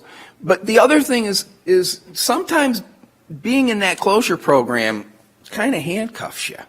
Because again, there's a lot of things that aren't going to qualify for reimbursement. Like if you have to go back and you get settlement, that's part of maintenance. You don't get any money for doing maintenance. So that's, it's in your best interest to say, all right, if we don't, let's just figure out how we can get out of this with the least expensive cover that we can, a non-HDPE cover system that allows us to have inexpensive maintenance from now until, you got to maintain the darn thing for 30 years after you put a cap on it. So would you rather be having to peel back soil and have RTD come in and fix rips and tears in HDPE, or you tear back a little vegetation, throw in a little bit of clay so that it looks like this again, and you throw grass seed over it, and hey, we're done. Something you guys can do on your own. Lou, just wondering, would a better approach for us, because I feel like from everything that we've talked about, the qualifying for closure, it looks like it's going to be a lot of work and maybe not very, I just feel like maybe a better approach for us is really working on the schedule of compliance to make sure we're integrating stuff from the consent agreement where like the post-closure costs that have to do with like making sure that we don't pollute Lily Pond on an ongoing basis, getting some sort of support from the DEP for those sorts of activities might be financially better for us, better for DEP, because we're not raiding a fund that all these other players are trying to the get thing that involved everybody in. thinks about is, we get 75% reimbursement. You don't get that all in one lump sum. Right. You get a certain percentage. That made it, I've got landfills out there that have closed 20 years ago and they're still getting reimbursement money. And the problem is that every time another landfill comes in, that percentage drops down. And so they've probably paid off the loans that they got to do the closure, and the money's trickling in. So it's not as good a program as everybody thinks it is. And also, I don't think our problems are the closure costs, they're the post-closure costs. And a lot of that has to do more with the stuff that's in the Right. consent agreement. Yeah, So, and that's- do you think strategically that's kind of a better route for us Yeah. to take? Yeah. I'm a little confused by that. I told Matt to keep fighting, because what we have is a letter from Pierce, one of the best attorneys in the states on this issue, basically saying, not looking so good. Here, you might want to focus on this area of the 90% reimbursements for the Lily Pond restoration stuff, but that the closure program just isn't, it's not going to happen, so why would we? The only reason I said that was he asked me, and I said, talk to the attorney, the assistant attorney general, because that did not come from us. The decision that you did not qualify did not come from us, okay? It was initial because you didn't have a license, okay?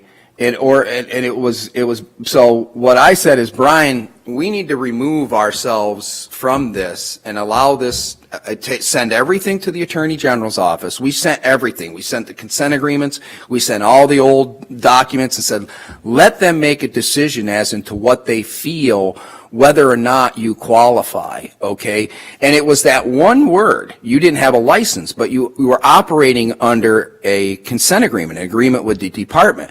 So if it, basically the bottom line is that, no, you're not eligible, well, then you're not eligible, okay? But you know, I said to him, I said, at least see whether or not the AG, you know, agrees that you at least had something there prior, you know, to where you could qualify.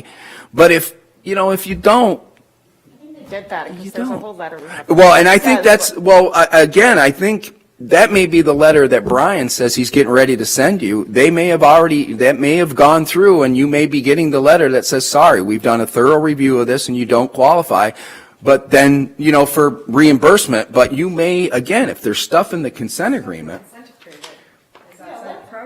Yeah. plan with That's the Paul's recommendation here. 2017 one. Yeah, no, you're going to get another, you're going to get another one. I think that I That's the can, last one we got from I personally think the reason we had Manahan is not because we didn't understand the legislation, I understand it easily, but because of its influence with the people in the department. The reason we should have influence is this. My own personal opinion is, the minute we signed that consent decree, it was impossible for us to ever get a license. We were done in the minute we signed it. It's a hole in the ground with water in it is the other reason why it's No, impossible to but get. my point though license. is, that is, if that was under contract law, there wouldn't be a contract. So the problem is, that was unfair governmental play, but we're behind that, it's behind us now. I'm just telling you, that really is outrageous conduct. The consent agreement made you guys look really, really bad. And once that document was out there, it basically, it's like, look, that's a bad facility. And again, when I look, the consent agreement is actually, Bill, in his memorandum to the Attorney General, is referencing everything out of that consent agreement that you were in violation in. It set you up for failure, unfortunately, because They're still up for failure by And running that I, facility like I so poorly. said, we can and likely should continue talking about this, but I do want to work through the rest of the agenda. So anyhow, I agree with Paul, though. Take a look, see if there's some stuff, okay? Thanks, Lou. Yeah. And make sure to continue pinging us. I'll do my absolute best, and hopefully everyone will remind me that we need to. I'm hoping to keep the momentum rolling on this. This is really why I asked for you to come in, get us all kind of on the same page. We want to continue moving forward and resolve this so we can move on I'm to other basically, it's in stuff. your court Yep. right now. Just do what you need to do. Get me something. We'll review it. We'll get back to you and let you know what we can accept and what we can't, okay? Thanks, Liz. Oh, you're welcome. Thank you for having me. And then Mike has a question for Paul. Paul, that consent decree, say we give it, is there any right to protections? Is there any good to that thing if we was to get away from that? Here's how I look at it, like it overall. The problem is, we really have to Microphone, Paul. resolve this problem of. Push the button. The button. But I mean, I think it's important to resolve the whole problem. But back then, it was impossible. We couldn't have resolved the whole problem. It was impossible because we didn't have enough information to be able to know whether we could do it or not. Now we know, what we have to do is close this thing out. We know what we have to do. But they told us what we had to do, but it was impossible to do those things. I mean, for example, they said we violated the 300-foot law. Well, that meant we couldn't put stuff in the quarry. What are you talking about? I mean, what are you talking about? I mean, so it was just, but now I think we're at a stage where my own personal opinion is that I don't believe that the chances for recovering costs are very high. And you have to weigh out the cost-benefit analysis. But I certainly, we could put it in our agreement and try to save the right to do it and all that. But I'd move forward with this thing. Thanks again, Lou. Thank you, yes, You're welcome. Like I said, anytime, and when you're ready, just let me know. Okay? Awesome. All right. Moving on to item H, which is the letter from the Lincolnville Select Board. You want me to stay? No. I just have to say that I agree with Paul that what is in that consent agreement is. What are you doing over there? What I agree with Paul that what is in that consent agreement is, the potential for more, potentially, reimbursement, that could be real reimbursement, that's between us and the state that we should preserve, that's outside of any program, that's outside of any funding, caveats and all that. And that could be potentially kind of very valuable. And so that's a good example of something that we really need to retain. If we left something in the consent of compliance that said, usually something in the schedule of compliance that says we want to preserve our right to get costs, immediate costs, and they don't think we can get it anyway, they're not going to object. Right, exactly. They're like, yeah, sure. No problem. And rather than spend our money on something that is a program that's not funded and trying to pursue that, let's pursue what we actually have, which is a potential valuable thing in that consent agreement. Well, even that is supposed to come out of that same fund, which is subject to availability of funds, so. But that aligns more with what our financial need is in terms of the facility, which is the post-closure. Yeah, right. This was actually really fruitful, I think. I feel. September 28th was I'm glad you all enjoyed it. I think your chairman did a good job of. Mike, stop. Maybe he stopped. It's all good. It's all good. All right, moving on. Item H. Good job, Owen. Letter from Lincolnville Select Board. Do either of you two good gentlemen from Lincolnville want to just give a brief overview of your letter? You signed it. John Fishman didn't. I pushed the button. That night. Basically, we've all discussed what's in that letter, but our chair, and it was the opinion of the board that we felt, big word for me here, compelled, just to reiterate that in a letter from our town to Midcoast Solid Waste. The letter didn't go to Midcoast Solid Waste. What's that? The letter did not go to Midcoast Solid Waste. Excuse me. Where did it go? For select boards. Oh, okay, the towns, and it did come here, though. It was copied. Okay, all right. It just expresses our feelings, and I've heard the same sentiments from the representatives from the other towns, too. Hoping we can do better, which we already are making changes to do better. What all I got? One thing that was noted in the letter was our relationship with EcoMaine. And one thing, basically the only thing that I really want to touch on is I think you all were, highlighting something that we were perceiving. I myself was underinformed on how closely Waste Watch was working with EcoMaine. And I also under-realized, and then when I talked with Lissa Bitterman at EcoMaine, she reminded me that EcoMaine themselves took a slight hiatus from educational outreach when the markets crashed and China did their green sword fence thing.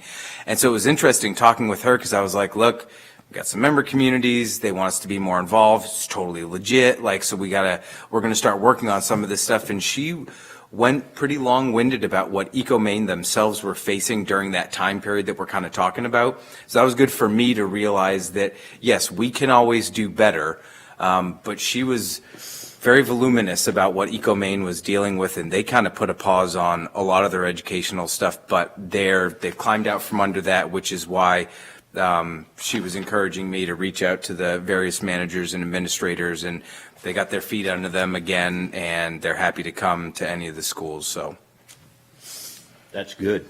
I'm glad to hear that. But if we had been if we'd been more engaged, we'd have known that they had withdrawn. So that's good. Allison? So I guess for me, there are some things in the letter that I, don't necessarily agree with content-wise, but my primary concern is with the process and how this was rolled out. And the way, the way that this board is structured is, and the way that the four towns work together is through the Midcoast Solid Waste Board. And so I guess I feel like we've been putting a lot of work into, working together and, disagreeing about things and coming around. And we've talked about a lot of issues. We've spent quite a bit of time together. And some of these things that were in the letter, first of all, didn't even, weren't even raised by Lincolnville board members before they were raised in a letter to the select board. And so to me, there's a reason why, our towns choose representatives for the Midcoast Solid Waste Board.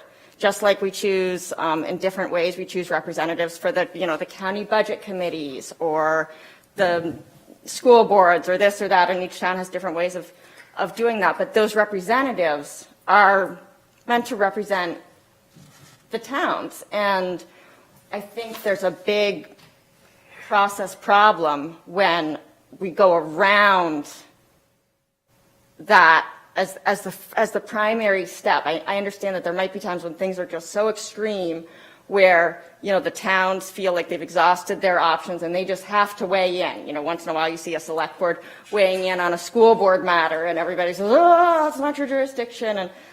But so to me, I guess when I got this and of course first received it as a Camden Select Board member and not as a Midcoast Solid Waste Board member. And, in Camden, it was like we didn't even talk about it because I have the sense that in Camden they trust, they've chosen Bob and I to be the representatives. And so if there were a problem, I think the appropriate thing is to have your board members, your representatives, bring it up at Midcoast Solid Waste. And so I think that, it would be much better to have something come in the form of a proposal that you guys could deliver to us rather than a reprimand from one select board to another. It just, I don't understand the reasoning I'm there not from sure. a process perspective. Well, I'd like to speak to all of that, but I'm not sure I can remember everything you said, but we've been bringing some of this stuff up for a while. I know I have. Yes. I can remember. We have. I mean, But we did, the no bid contract stuff and, sorry. But there's more. There's 41,000 because of no checks and balances. There's $41,000 loss because of no checks and balances. Okay? And we've been screaming about checks and balances and not charging, being straight across the board with what we're charging. We've been talking about it for a while. I will say that this was, at first, when David and I stood before our board, an apology to our town and to our board for a job that we haven't done, he and I. And we felt compelled, after we talked to our board about it, we all felt compelled that the rest of the towns needed to know how we felt and what we were talking about. And if you guys aren't talking about that, then that's fine. I rest a lot of this on my shoulders. Sure. Sure. Because No, I didn't. I mean, do you know that the Camden Hills Regional High School got a grant from EcoMaine as part of educational outreach activities that were happening? So Lincolnville benefited from, they got one of those grants. You didn't miss out on any grants. We didn't know that until after the fact, until someone said something. I think it was me that said something about, there's a school north of us that got a grant and then we started talking about stuff like that. Who would have known if somebody hadn't said anything? Well, great. That's something to bring to the board. And I don't want to argue here. I mean, it was in the EcoMaine annual report. It was in. But I'd also like to add that we have in the past put out public relation information to all the schools on those grants for EcoMaine when we had first signed on. So, but there was a big gap in chatting with them on like maybe annual events that should have gone out again from us, perhaps. But in the past, we have done that. And to build on I that, have done that. when Beth and I reviewed the letter, we started kind of chatting back and forth. I think it was when EcoMaine was talking about their tour of the facility, and I said, "Hey, Beth, can you pull me up the thing from EcoMaine? I mean, I'm down to South Thomaston, and I got it as their administrator." And we identified the fact that for whatever reason, Beth's email was not getting the EcoMaine sometimes daily updates, little informational bits here and there. And we've identified that and we're fixing it so that she gets those updates now. So, as much as there are certain things about how the process went that were slightly frustrating for me, I'm not going to critique your board and how your board does your thing. I think that there were some items within there that are completely legitimate. We've been trying to unpack them to do a better job. And I'll also take my ownership of the fact that, there's things that I could have and should have been doing better over the 2.5 years I've been on this board. What I can say is that letter, if it had come when we started talking about this, we've gotten to a lot of stuff. A lot of these committees now have been meeting and, making progress, achieving goals and all of that. So if that had been timely, Yeah. then it would have probably held a different definition, maybe. Right now is a little bit like a stab in the heart, a little bit like, I thought we were understand doing that. better. I understand that, and I'm sorry for the timing of it, but I have no control over that. David and then Bob. As Karen was saying, all governmental speed, I'm afraid, on this. This was talked about with us back in December. Yeah. I would say, Do is when we municipal started this speed. process. And by the time we actually got it written onto a piece of paper to get anywhere was January 14th. It should have gone out in the November timeframe to you guys, and it didn't. I mean, in honesty, that would have been, not that it would have changed what was written here any, but it would have made more sense then than it does now. As Karen has said, we have addressed a certain amount of this. I apologize for the scolding aspect of it. If you see, I don't read it that way, but that's my own way of looking at things. I look at things differently than most people. Yeah, I don't. We felt that we had let our town down, and we had not done what we were supposed to, and that these were things that jumped out at us that needed to be addressed. And we should have been addressing at the time we were here, and we just wanted to bring that point along. That's my feelings on it, Bob? I don't want to belabor it. I understand, stuff happens. And if I was going to list all the problems with Midcoast Solid Waste, it would take a tome of paper to do it. But I think fundamentally what the issue was to me here was not so much the timing and identifying. It was, I think you used the word process, I call it procedure. This was written to 3 select boards, not to Midcoast Solid Waste. Your relationship of Lincolnville, I believe, here is with Midcoast Solid Waste. When I saw this from the select board side, I kept looking for what they requesting for action. Do you want us 4 towns to sue Midcoast Solid Waste? Is that what the action was requested? It was sent to me as It well. was CC'd to As- Midcoast Solid Waste. I don't care who it was sent to. It was addressed to 4 Dear select boards. select board members. Yeah, select board members, and that's what see. caused, it's very subtle, Karen, believe me.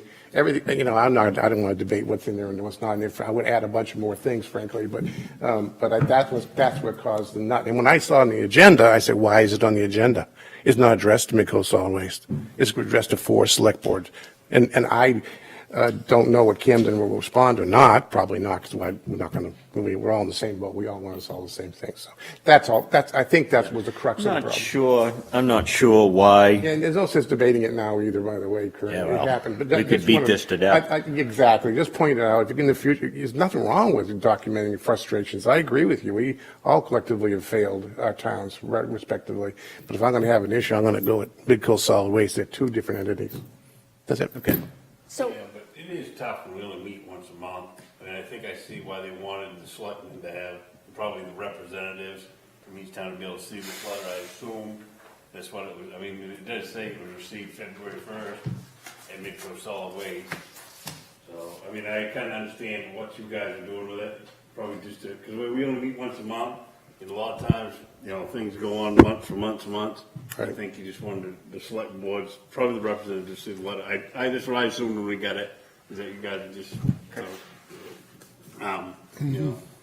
But we have done a lot, like everybody says. Oh, absolutely. Yep.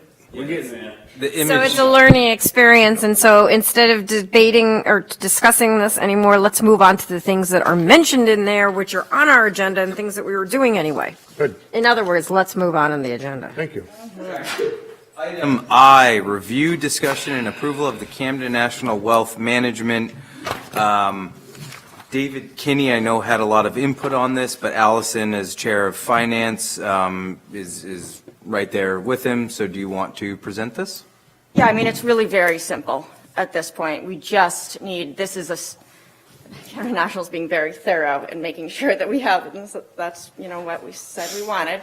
So now they and we are making absolutely sure that the people that do any of the signing are people that have been authorized by the board to do that, since we found ourselves doing this and transferring money at a time when we don't have a manager.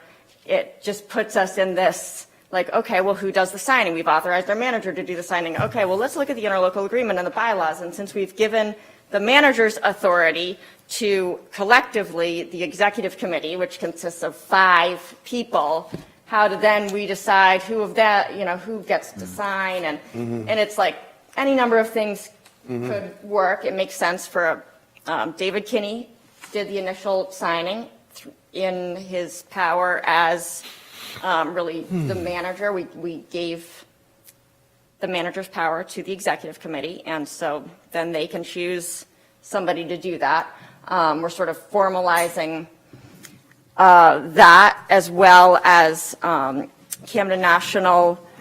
It's my understanding that they requested that the secretary, the way that they like to see that the board is authorized or that somebody's authorized to do this, is that the secretary of the corporation, who's David Barrows in this case, would be also signing, basically saying, yes, I certify that, there was a board vote taken that authorizes They want a this. board resolution that designates 2 people or 1 person.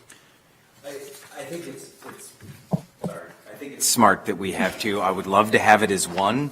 It's just easier. But 2, especially if it's a This manager. is just to get us through this one little thing, just the initial.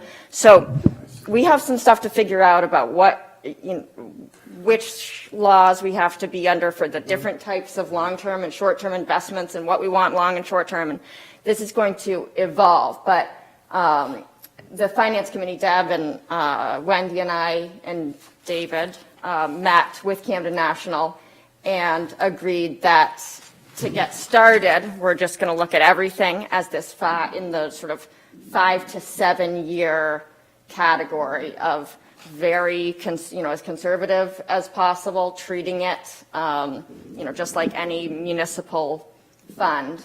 And as we evolve in terms of our long-term plan for closing the landfill and get a better understanding of how much money might be available for the long-term closure, the long-term or the perpetual care costs of the landfill. That money was what we're hoping is that can go into a fund that would be invested slightly more aggressively. We're not at that point yet, but the idea is, since we now are pretty much, we're actually over what we need for closure at this point. So the rest of the money can go into longer term investments. Ideally, we get to the point where we could pay those ongoing leachate extraction costs after the landfill is filled with just interest, much in the same way that we operate like a cemetery perpetual care fund.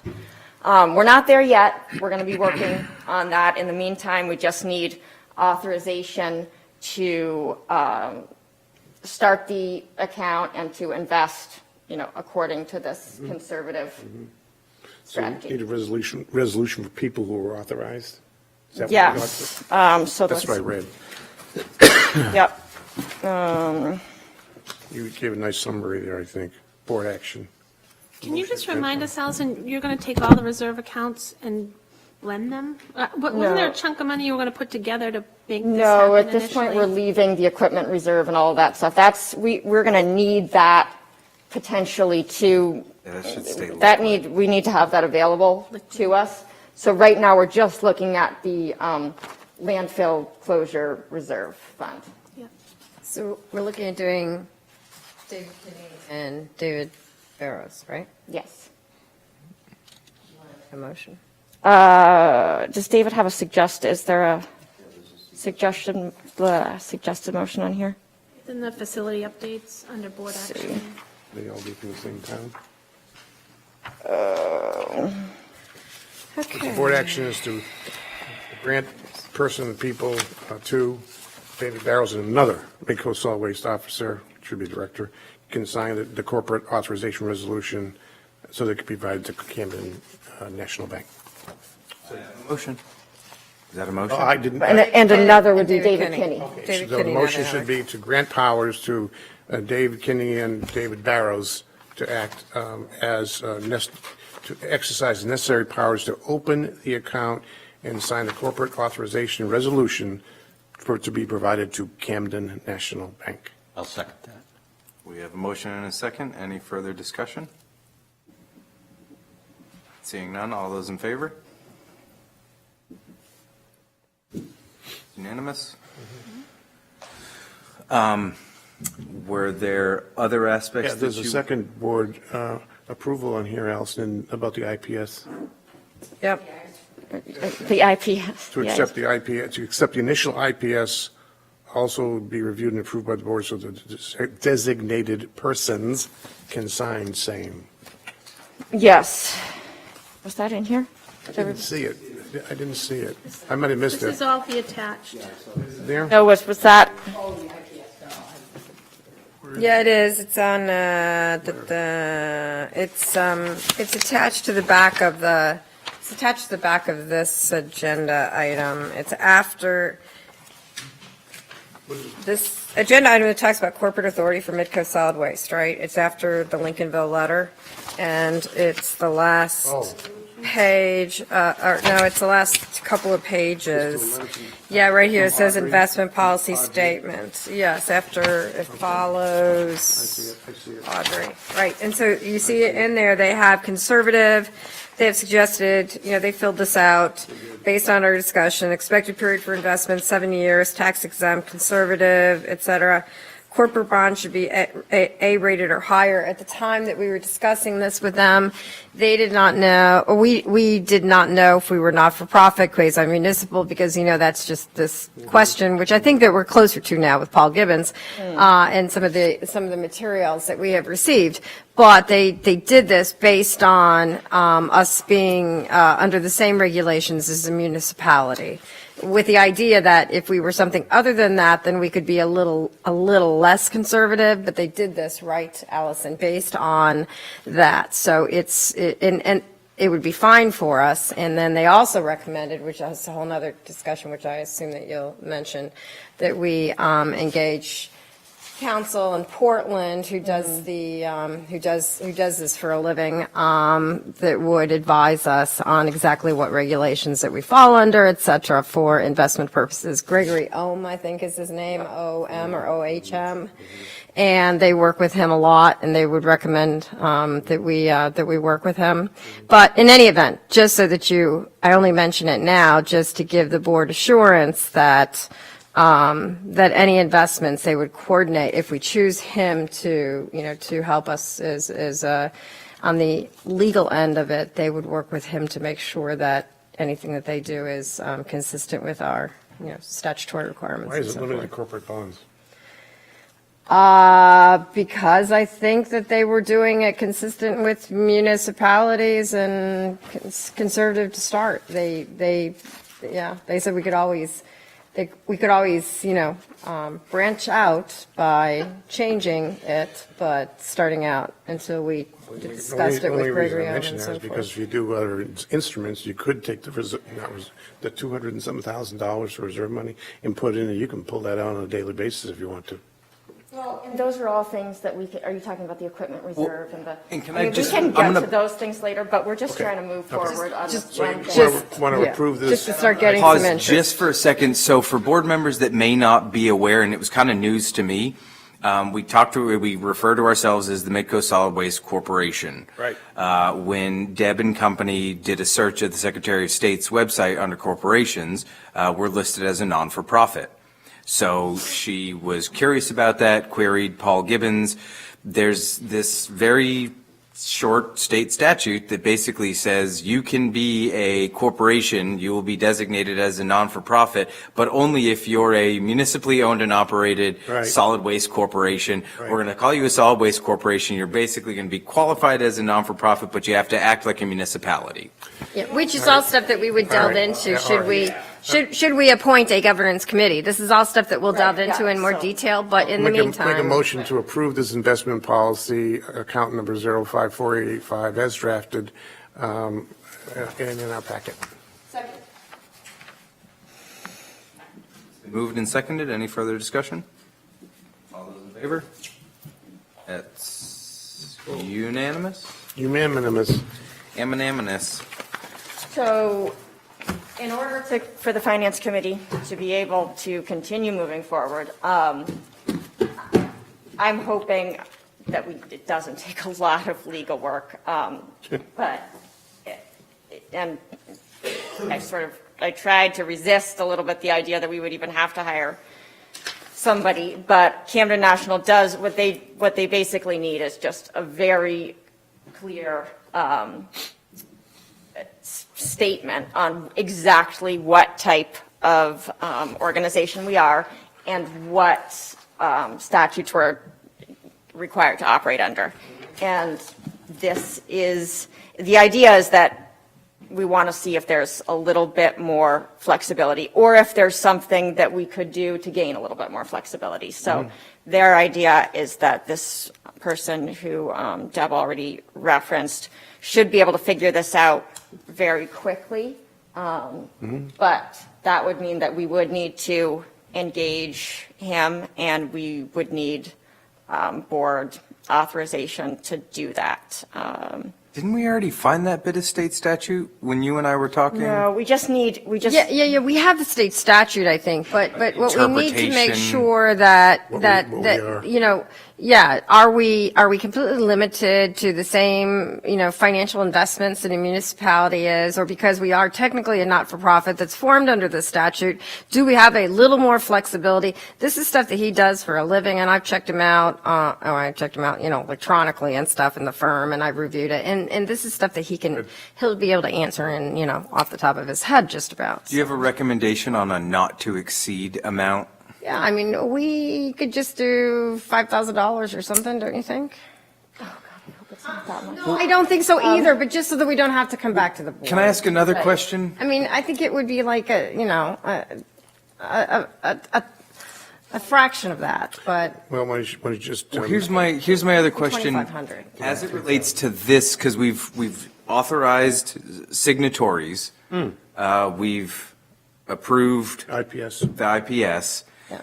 The clarification, what's our timeline on needing that? And the reason that I ask away. is, we have a little bit of time? No, right away. We need this right away because we're trying to, the other thing is that it's not just about exactly what type of organization we are. It's also about would there be any benefit to changing that? We already did change that at one point. That's probably less likely. What is more likely is drawing the distinction between what are taxpayer funds and what are not. So Isn't in order all- to, well, so there is revenues. potentially a very strong argument to be made that the money that has come back from PERC MRC might be able to be invested with a little bit of greater flexibility because that's more user fees. The money that we assess annually to the towns, that $100,000, with me because I wasn't. it would be a harder argument to make, to say, okay, we're going to take that and put that immediately into a different kind of investment. So what we need to know is if we want to designate this long-term perpetual care account, it makes sense to to do it with the money that is most flexible. So if that matters, we need to do it now. And there's only, all of us can sit and speculate, and I think we have very, very good questions that we can bring to him. I make a motion that the Midcoast Solid Waste authorize up to $3,000 for the law firm to investigate the corporation status and the investment status there that you just discussed. For the motion, can we name the law firm? Sorry, I it's- didn't even think to bring that with Can you me. just authorize the finance committee to? Yeah, that's Because fine. maybe something Authorize. happens to him, and then we don't want to have to come back to the board because. Then the motion, to Yeah, right. revise the motion to authorize the finance committee to spend up to $3,000 in consulting services to determine the questions on the status of the corporation, be it not-for-profit, tax exempt, all those kind of things. Second. Any further discussion? Hearing none. All those in favor? Cool. All those opposed? So one opposed, the remainder in favor. Well, it's all of Also- hope. If he wants to take off, If- vote, which he probably does. He's representing Wendy Yes, also. you get Wendy's vote. I think sometimes people, they want it, you get Wendy's vote. But you get to choose whether, just to be technical, you do get to choose whether you take your. You want to take it? Bumped it up. 9%, brother? Take your weight, Mike. All right. The other votes we should change, well, it was unanimous. It was unanimous for the remainder of them. All right. Moving on. Deborah, do you want to present this agenda item, which is review, discuss, and approval, potential approval of the governance committee, including mission statement, committee members, and work tasks? Yeah, sure.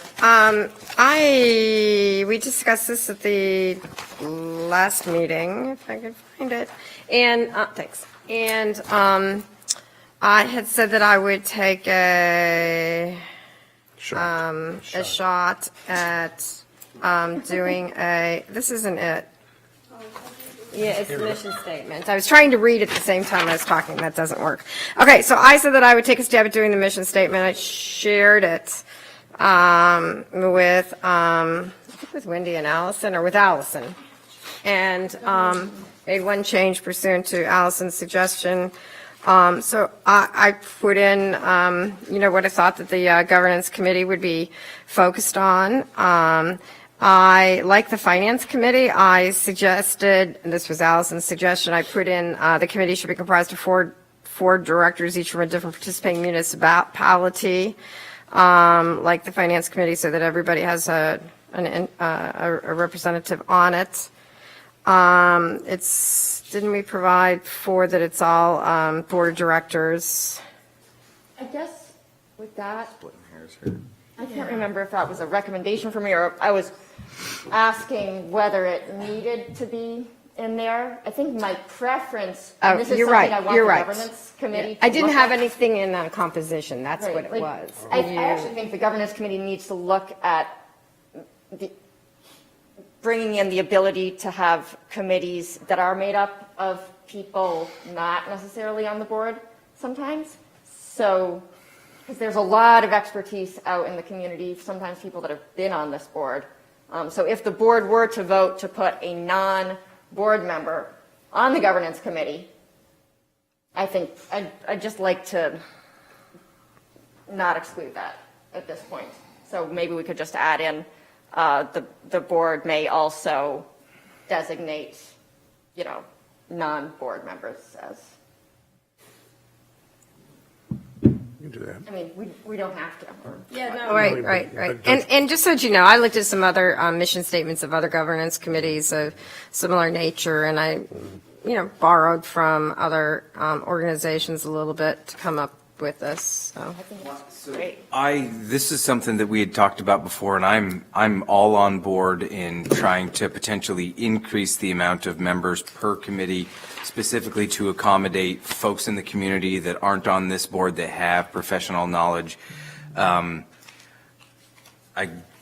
guess what I would maybe want to see is the governance committee take that item up Okay. and make a recommendation that would be spread along all of our committees at the same time instead of just isolating governance and allowing Right. it for them when we haven't for the other ones. But the Get it. Yeah, the that makes end goal sense. I want to Right. get there at, and I actually think that the governance committee would be a great place to have that conversation. You know, Are you it's- saying that you would, I'm Let's leave it sorry. the way it is for now, and if we want to recommend, we can Yeah, then yeah. come back and Yeah, nice. recommend. Then we Recommend have to- changing it. Leave the way it is for now. Just, I would suggest you start with suggesting you have 5 members of this committee, because you don't want a 4. Yeah, well, that's the problem. I think that that's the way the finance committee is, so. Well, thing is, we up, can't always say, get 5. say up to 5, and give you the flexibility to do it, because that 5th person could be this out of Midcoast solid waste person. What if you have 5 though, then that's a core, that's over, Oh, no. more than half of the board. They don't, one person doesn't have to be from the board. No, I think Well, we're that's going not- to leave it the way it is for now. Okay.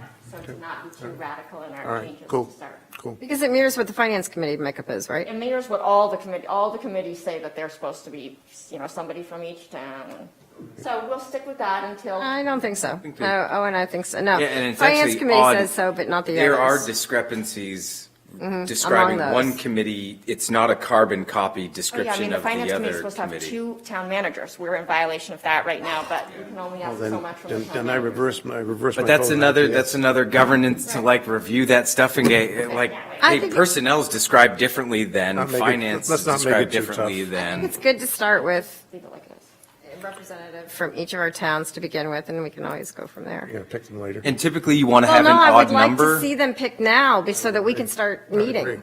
And I would want to pick them, typically you want to see an odd number. However, I think Right. that the whole point of the governance committee is about consensus. Right. So it doesn't actually concern me that there's 4 members. 4 people does kind of force you to come to some Right. consensus. Consensus. Right.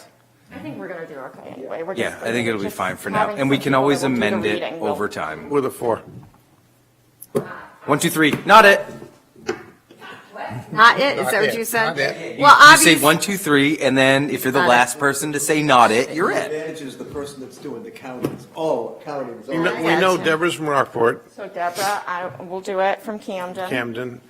Mike, who's going to do it from Hope? Talked to Wendy a little bit. I couldn't tell if she was as excited as we are. I think maybe. What do you think? Mikey Mike? think she would do it.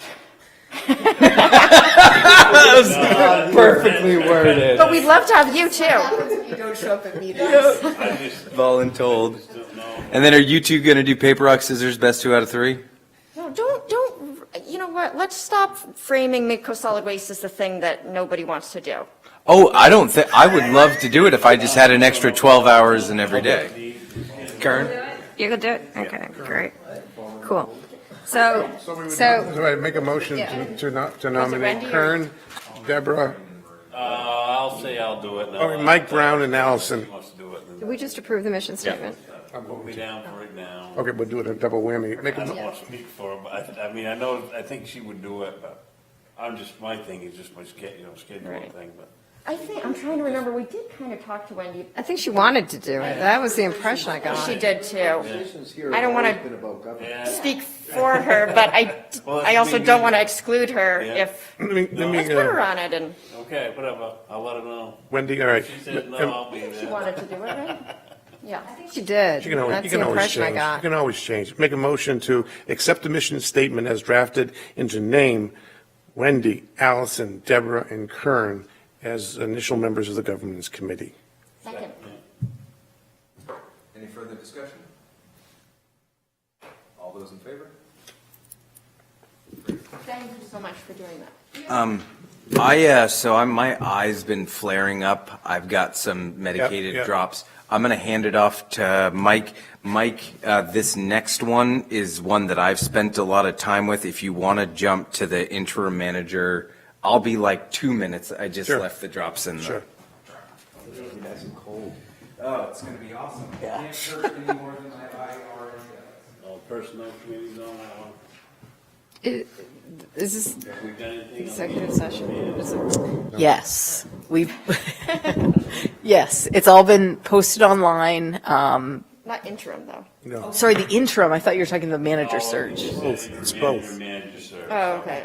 All right, so do you want me to talk about the manager search? Well, yeah, isn't there an issue with the interim one? Oh, sorry. I think you Discuss might- that. Oh. Should we discuss that, or is that an executive thing we have to do?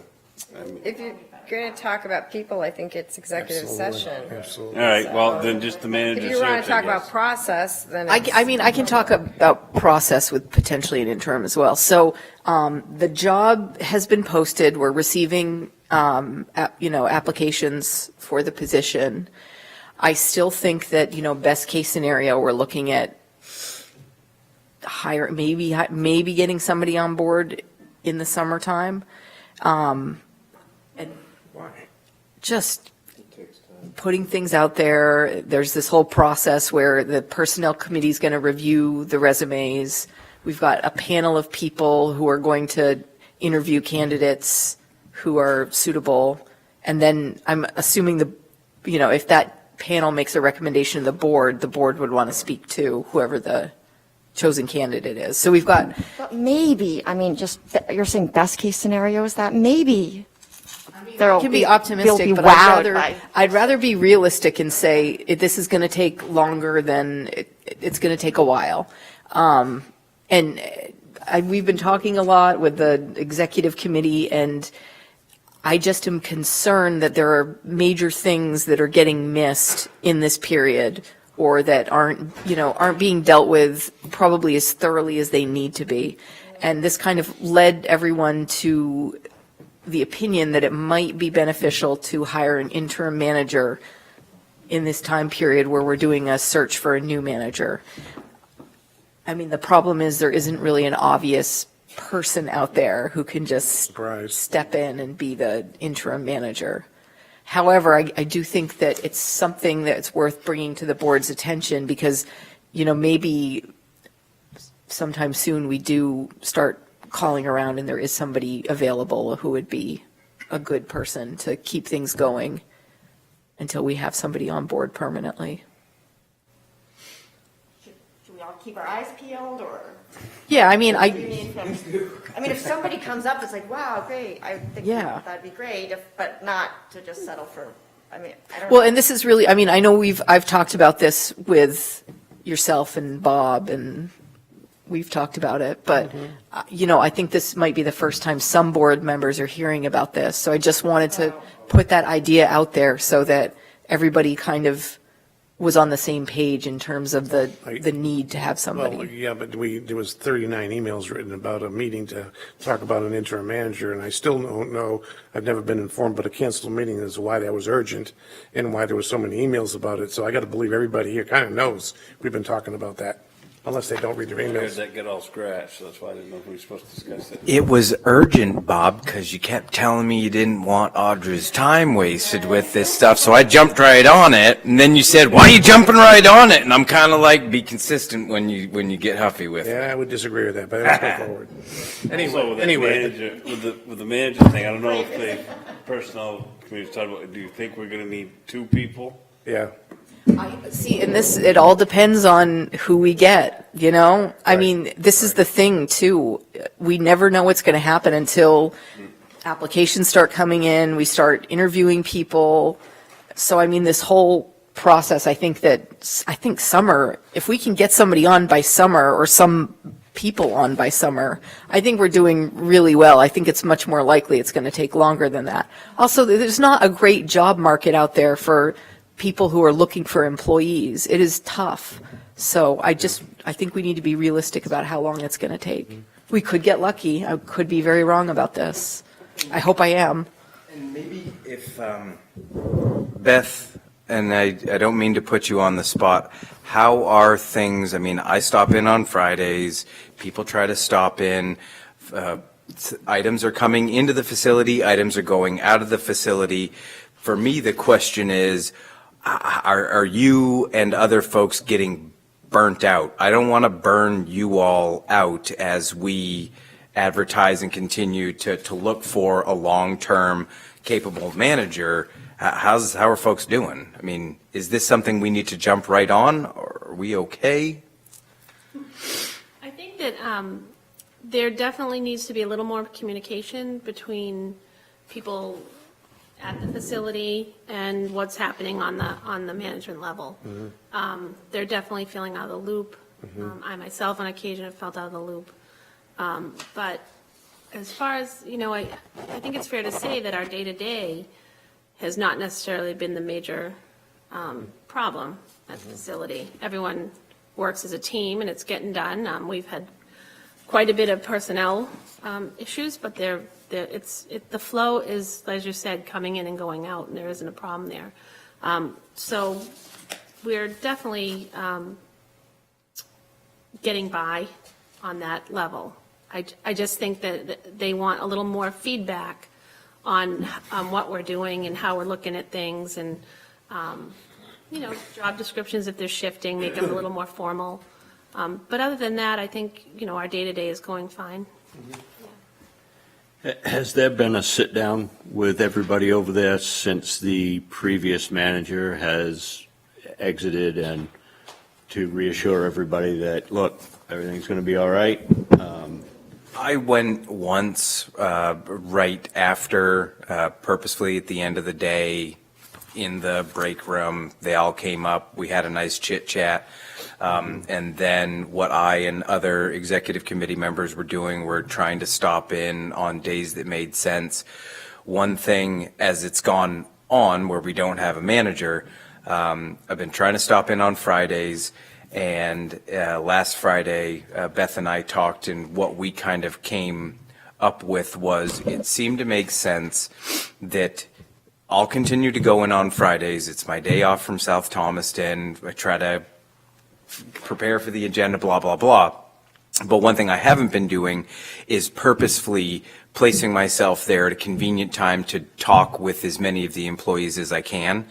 And I was getting some feedback that that is something that they desire. So what we've decided was the Fridays after a board of directors meeting, I'll go in. At the end of the day, I would welcome anyone else to come and join me as well. It won't be a meeting. We won't discuss those items.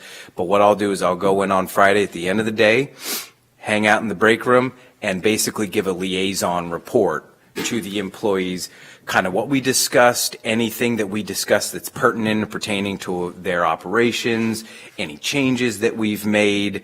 So that's what I've kind of committed to trying to do. Actually did have an employee pull me aside and say, we need to talk, set up a time. And I was like, all right, it's going to be Fridays after the meeting. So that's, we're trying to be respectful of what we're hearing from the employees, but I'll take my ownership of there being a time lag to kind of getting it right. I think it's just important to keep them in the loop, and, their input is just as valuable as anybody else's. So. I did have another question. Interim manager or full-time, if we talked on what level about where we're going to get the money to do that? We did. We discussed it. If I remember correctly, this was a little while back when we actually thought we were going to maybe potentially hire someone. And that was yes, What it please. is. Please remind me. Okay. I was like, we just need to answer how we're going to pay for it. So we had $80,000 in the unassigned fund balance over and above the 12% that we need to keep to, in line with our unassigned fund balance policy.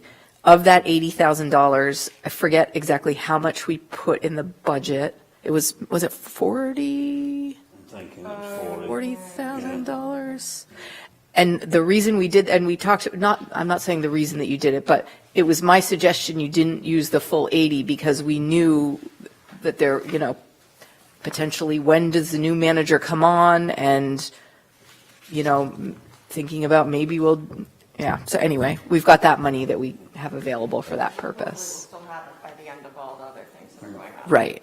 Talking about using this money for an interim manager?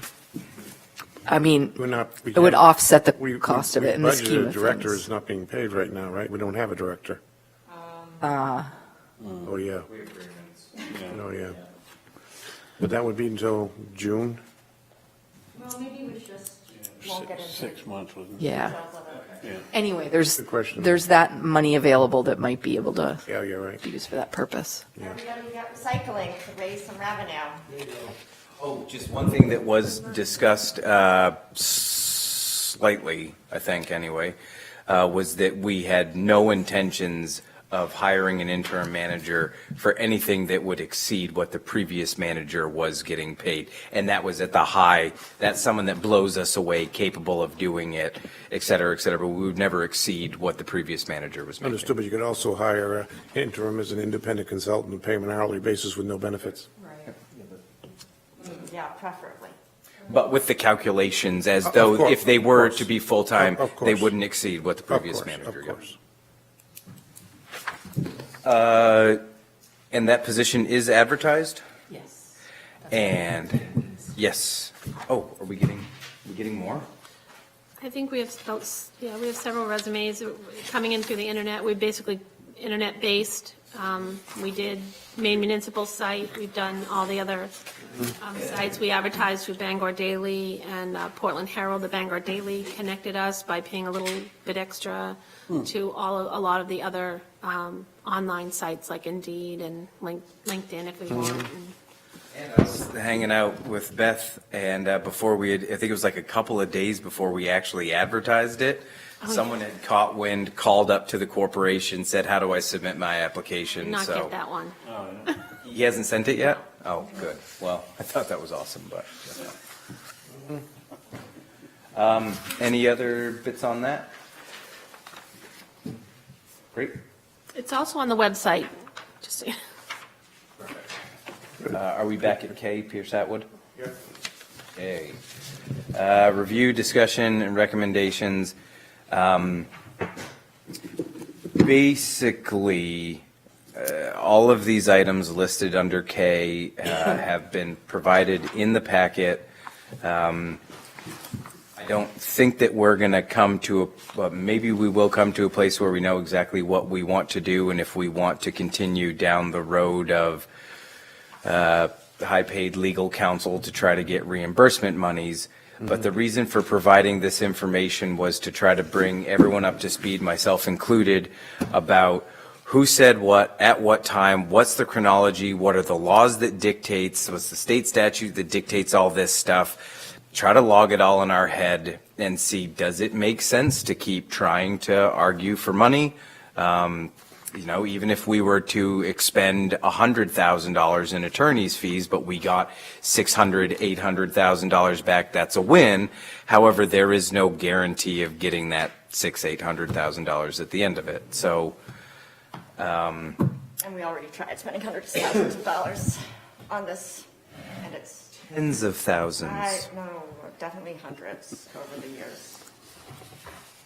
We had to borrow money from Camden. The one thing that struck me, and I had mentioned it before, so I won't get long-winded into it, the kind of hyper-focus on the license language, September 1st, 1989, for the 75%. With that hyper-focus, I missed reading just a little bit lower in state statute, a portion that looked like we were much more competitive for.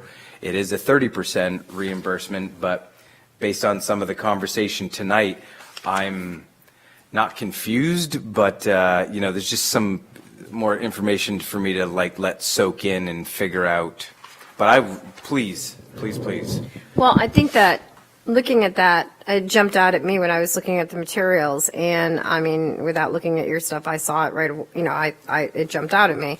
Clearly the consent decree language fits us and so forth for that 30% level reimbursement.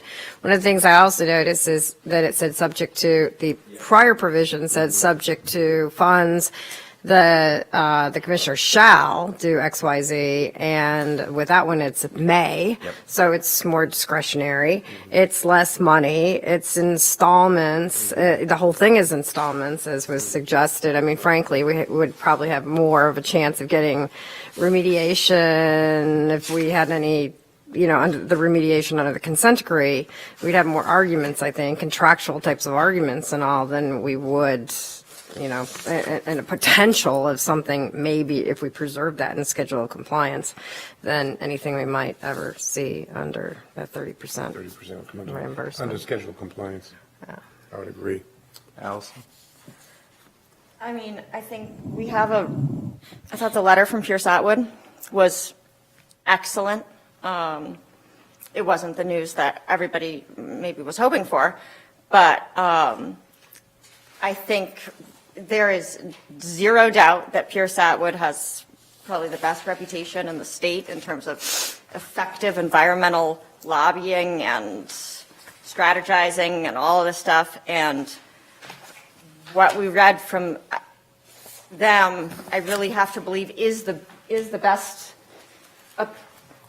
opinion out there. And so I guess I don't think that we should continue to say, oh, well, if we have this opinion from Pierce Atwood, but, I've noticed something in the statute that maybe I want to focus on, and maybe the idea that Pierce Atwood has missed something, I don't know. I think their recommendation was, they gave us 3 options, basically, and they said we're not likely that we qualify under the law.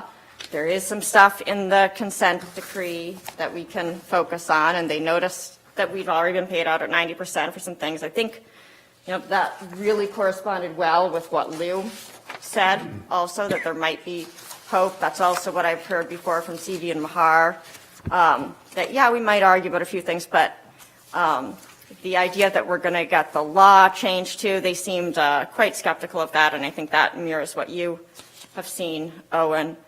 We've already spent, after we got the update from Beth on the cost, and it said it was in the email to everybody, it said 7,000 something or other. As treasurer, I do all the warrant signing, so I knew right away that at the beginning, Paul, the first invoices from Pierce Atwood, it was very odd, actually. They came in as invoices from Paul Gibbons that were just all they said was invoice number blah, blah, blah, blah, blah from Pierce Atwood, which is just so strange because you couldn't see, normally when we get stuff from the attorney, it says, Detail. half an hour of a conversation with this, this, and this. And so that was strange. And at that point, we requested, it's like, okay, no more of these. They need to come directly from Pierce Atwood. But so understandably, when Beth or whoever first looked at, okay, all these are the Pierce Atwood expenses, those weren't included. So there's $2,677 from those initial invoices. So we're already over at the 10,400. We're at 10,400 right now, which was really, really annoying to me because, Paul knew what the board had voted on was that 10,000. So, and then that doesn't even include the amount of money. We get these invoices from Paul too that say, half an hour conversation with Matt Manahan. So we're also, not only are we paying Pierce Atwood at $450 or $500 an hour, but then we're paying Paul as well. So none of that, all of Paul's time isn't included in any of this. So when you actually look at the amount of money, we haven't gotten an invoice from Paul in quite a while, but just from what I had seen before, it was at roughly about $1,000 just from Paul in fees associated with with all of this. So I'm very nervous to get the next bill that we get from Paul, which is going to say, all this other stuff.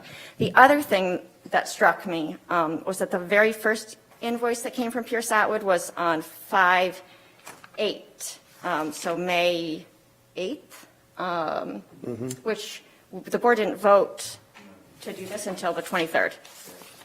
So that was odd because we'd already spent $760 with Pierce Atwood before we'd even voted. So those are just some things. I think that that there are a lot of costs involved in this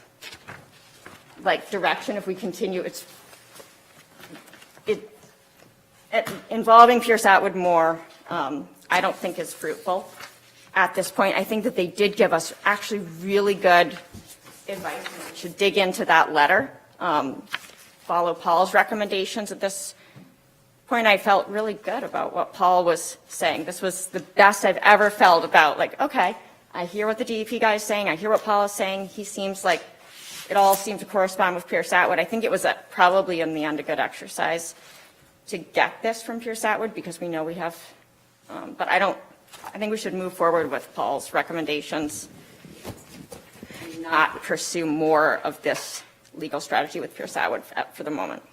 I don't disagree with any of that. The only thing I would say about the Pierce Atwood letter is I don't think they even reference the statute about the consent decree that we're talking about. They talk about the consent decree, but they don't talk about the statute that Owen and I are talking about.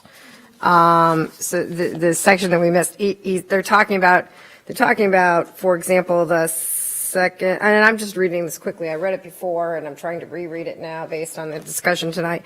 They're talking about having to make an argument about that the consent decree is, what does he say? The problem is that had to change their mind. Says where does it say? Try to say that the consent decree is akin to a license. You don't have that whole argument because the section that Owen and I are talking about actually says a consent decree. So again, I'm not so sure that that Pierce Atwood is actually even focusing on that section. But so I take a little issue with that perhaps in here. I'm not sure that was overlooked. I don't know, but I'd take a better look at it. But the point is, I still don't think that it's likely to result in any funds for us, and certainly to spend any money with Pierce Atwood, and certainly to do any legislative changes, I think that we shouldn't be doing. Owen? I would just say the same thing. I don't know as much about what I've read, but the risk reward is not here. The risk reward just doesn't exist. You're throwing good money after bad. Everything we've heard, and I think it sounded like I heard there's another Benesky letter coming tomorrow or next week. I gotta tell you, it ain't going to be good news. So, I just don't see throwing more good money after bad. Stop. Just stop. There doesn't seem to be anything in this letter that says, here's an avenue for you to. Yeah, I agree. I agree. Nothing in the letter that says. I agree. Here's a possible in. Yeah, it's nothing. And I agree with that. And I say I had to take a closer look, or if it was worthwhile to take a closer look, I would, but I probably won't. I think that that he did overlook perhaps that one section that Owen and I are talking about. Yeah. But I think in the end of the day, it doesn't matter. This is May. Yeah. No. It still says May. No. Right. Davy Barrows. Basically just ditto for what you said. I mean, I didn't see as they provided anywhere near the information that we got from other sources around the table tonight. I mean, we've spent the money. It solidified the idea that probably we aren't going to get anywhere where we hoped, but there are other avenues that we may be able to take. So I wouldn't pay them any more money. I agree 100% with that. I haven't heard anything different. I am kind of concerned with what you said. The dates don't coincide, and that deserves, what's that? I thought originally, didn't we have them, and then Paul came to us and said, did we want to pursue it? And then that's when we voted for at least the $10,000 thing. Isn't that how that happened? I didn't think he I was trying to said remember at that something. point. I didn't know we had already spent money at that point. If I remember, I think he came to us and said he spoke to him, and then, but he wanted to know how far we want to go, and then that's when we voted to do the $10,000 to have him look at. I think that's probably where that came from. I think that was that far back. Okay. But I think that might be what he says. I think it would have been important information for the board at that time to say, one thing is to say, I spoke with Pierce Atwood. A lot of the time you can just speak with an attorney to decide whether you want to hire them. Mm-hmm. And so it would have been important to say, you guys have already spent $1,000 on this now, and I don't. Well, don't we have an action? Don't we have an action with this SOC thing, to engage Paul and perhaps Matt Manning, and that's what I heard tonight? Is that budgeted? No, I don't think at this point. And that's where we need to We spend. need to bring Pierce Atwood Okay, but into that. We Paul, need to get with CV and Mahar and have them. okay. CV And we're gonna Mahar need Paul. and Paul Gibbons. No, we're not going to need Paul, but I think that falls under our regular legal fees. And we should be conservative with that. Like Paul said, we should go first to CV and Mahar and, Because last I noticed, I don't think our legal budget had a heck of a lot left in it. well, yeah, and it probably has even. Well, less that's my than we- point. I think about, all I'm saying is think about, we may have to budget some money for this SOC thing. Right. With CV Mahar and Paul, Right. whoever. So that's where we need to spend our money, not anyplace else. I agree with The that. finance committee should look at where we are. Okay. Come back next Okay, time okay. with recommendations on whether we need to Okay. allocate more money for legal or more money for manager or this or that. And in Paul's defense on this other point, you know, a lot of times what happens is you have a relationship with another attorney, you go to that attorney and you say, so I got this client that might want to be doing, you know, XYZ. And if the client says, no, we don't want to engage them, then it's just written off by that lawyer. Okay, in this case, Pierce Atwood. And if they do decide to engage them, then that counts toward the time that that you have to pay for. So that's not unusual, and I don't think that we should be skeptical about that date of the bill, if that's what that was. Yeah, we're already over it, though. I mean, it is kind of strange to get an invoice that just references another Yeah. invoice, and then it made it very difficult for our accounting system to come up. I didn't see that. so They I all don't know came about in, that. it came in a bulk email, just as it came in the bulk in that No, but there were ones bill before that that I still you don't wouldn't have have. seen, because, you know, I sat there with Jim and I was like, no way are we paying this? And it was like, well, they've been waiting, and all the next ones will make sure Yeah, I they wasn't in directly that bill one. us. And anyway. And we are still over, regardless of, even not counting all Paul's time, we're over what the board authorized. And Right. that's frustrating that somebody wasn't watching that, and it Yeah. really should have been, Yep. it should have been Paul. And if we had moved forward with talking to Matt Manahan tonight, we would have gotten another bill, and so, but I guess I would propose that we tell Paul Gibbons not to spend any more money on this area or anybody else.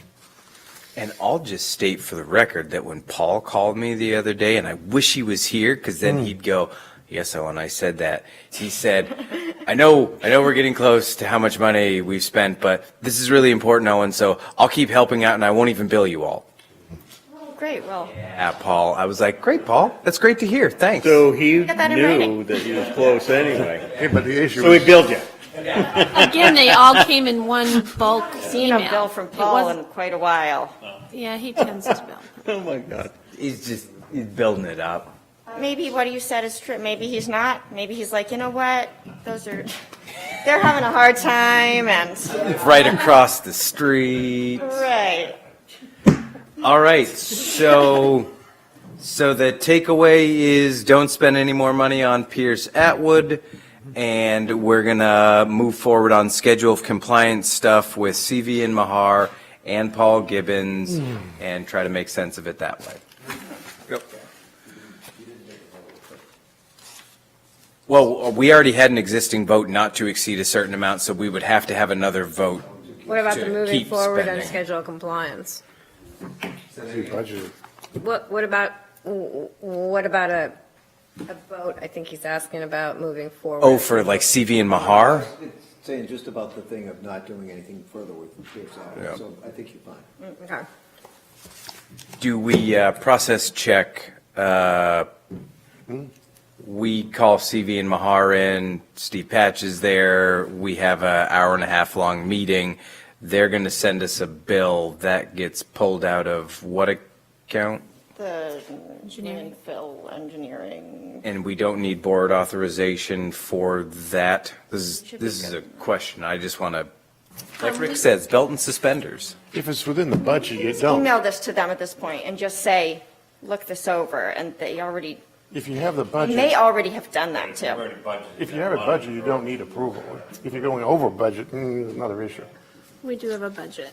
We should also look back through the Guess I was just trying to manager's figure email, out and we might already, this is an old document, that SOS, so, actually, no, but they changed it tonight, so somebody should be authorized to We had an contact. official board vote on Pierce Atwood because they are not our attorney.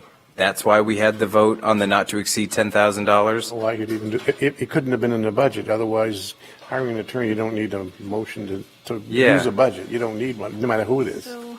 CV Mahar also is up on a lot of our information, having help with the annual report and the information, so he's just as up, as well as Emery and Garrett, who we also contract with for hydrogeological information, and they've done a report for 2018, so. And just to give some They work background on why I'm asking, it seems like since we haven't had a manager, like every time we've gotten together, maybe it's just me, it's like, did the board vote to allow us to do this? And so it's like a constant reminder of like, are we allowed to do what it is we're doing? And typically the answer is yes, we are, but I just didn't want to, get on the cusp of a meeting to move us forward and go, were we needing to take a vote at our last meeting? And okay. I believe we also carried forward $10,000 in that line, right, landfill development?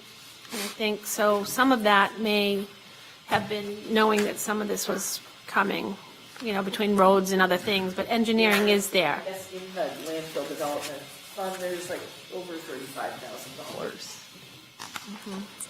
I just wanted to say something when we're done with that topic. Are we done with this topic? So I just wanted to tell you that the name of the lawyer that we were talking about is Greg I'm, I-M, and he's with Drummond Woodsum. I know, that was, S-U-M, Woodsum. SUM. I was like, Portland. that's what I went through okay. Marginal way. Like pressure. Okay, that's all. Way. Marginal way, exceptional performance. All right. Which is the same law You firm wanted as to a middle give school. a audit update? Was that what you were saying? I do. Whenever you want me Go away. to. We could do it during financials. Are we in financials yet? Yeah. Just go. Okay, so we wrote to the auditor with an extensive list of questions. I sent this all out to the finance committee. They responded with wanting to meet. Jody and I had a phone conference with Ron, Erica, and also Karen, who's done some work for Camden. The major thing that the major thing we wanted to tackle was this idea that we just don't have enough money for closure and haven't planned for it accordingly, and sort of some of the things that were said, this very big negative number in terms of a net position that is, I think, alarming to anybody to hear that. So and I can just send this to anybody, I don't know, sometimes I don't know how much everybody wants to read or doesn't want to read, and I can put it into a quick report for next time. They just this afternoon, I had written them, this is my breakdown of what we discussed and my understanding of where we go from here, and I just need you guys to sign off on it before I present it to the board. And that happened this afternoon, so that's why I didn't get it all written out. But basically, the main thing is that they don't have anywhere in their audit the 1.3 million that is held collectively by the towns. Since that's not on Midcoast Solid Waste books, to them, that's nothing. To all of us, we talk about it all the time. And I think every one of our select boards, however we've chosen to approach it, we haven't given it back to Midcoast Solid Waste, but we all very clearly understand that it should be saved for landfill closure costs. No town is saying they're going to spend it on, just whatever. But the idea was what does our auditor need in terms of documentation to show them that, this is reserved for such a purpose? What he said is that, because, we have the 1.475 or 1.5 in our landfill closure reserve right now that's held by the corporation. Plus, then the towns have the 1.3 million. So to me, that should be, 2.8 million that we have toward a closure that is projected to cost 2.4. So we're in good shape. And if we continue to assess the towns at $100,000 a year to add to that closure fund, which is what we've been doing for the last 10 years, if we get to the 5 to 7 years from now of actual closure, then we've added another $500,000 to $700,000 into that fund. So we are in good shape. And the auditors agreed that, yes, if it is in fact documented that the towns have restricted, even if it's still held by the towns, that's okay. That can go in our financial statements for Midcoast Solid Waste.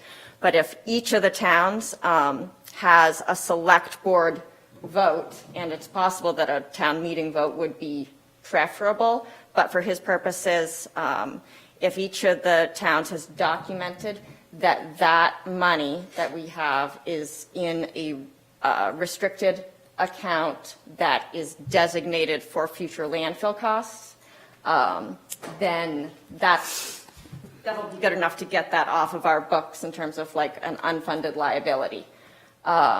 Then the other discussion was, okay, so how come you're saying that we need to, he kept saying, oh, if you go to close that facility tomorrow, you don't have enough money to take care of it for 30 years after that. And it's like, well, literally no scenario where we would have to do that. But I think in what wasn't clear to them, that's all in our interlocal agreement, that it's not just Midcoast Solid Waste liability to take care of that landfill for 30 years or forever afterwards. It's also each of the towns individually, because of the consent agreement with the DEP, each of the towns has that liability forever. And so that's why it says in the, in our interlocal agreement, and I pulled this language out for them, that, the ongoing costs and all the liabilities associated with the landfill will be funded through appropriations by the towns. And further to that, if you look at the statute that Paul says that we are incorporated under, it says the full faith and credit of the municipalities is behind that obligation. Guarantors of it. Right. So we already had, and so he said immediately, okay, fine. We can treat closure and post-closure can be treated differently, as long as it's, understood that, because it's not just like a nonprofit that is just, oh, this is revenue that we hope to bring in. It's not like we hope the towns are going to give us this money. The towns are required to give us this money. And so what we hope is that the $2.4 million that it's also expected to cost over 30 years, we hope it's going to be less than that, of course, but we also hope that we'll have saved that works out to about $80,000 a year. And some of that is weighted a little bit more heavily on the first 1 to 6 years after closure, but still, it's about $80,000 a year. That's less than our current practice right now of $100,000 a year. So we also hope that we're above what we need for closure, for that immediate closure.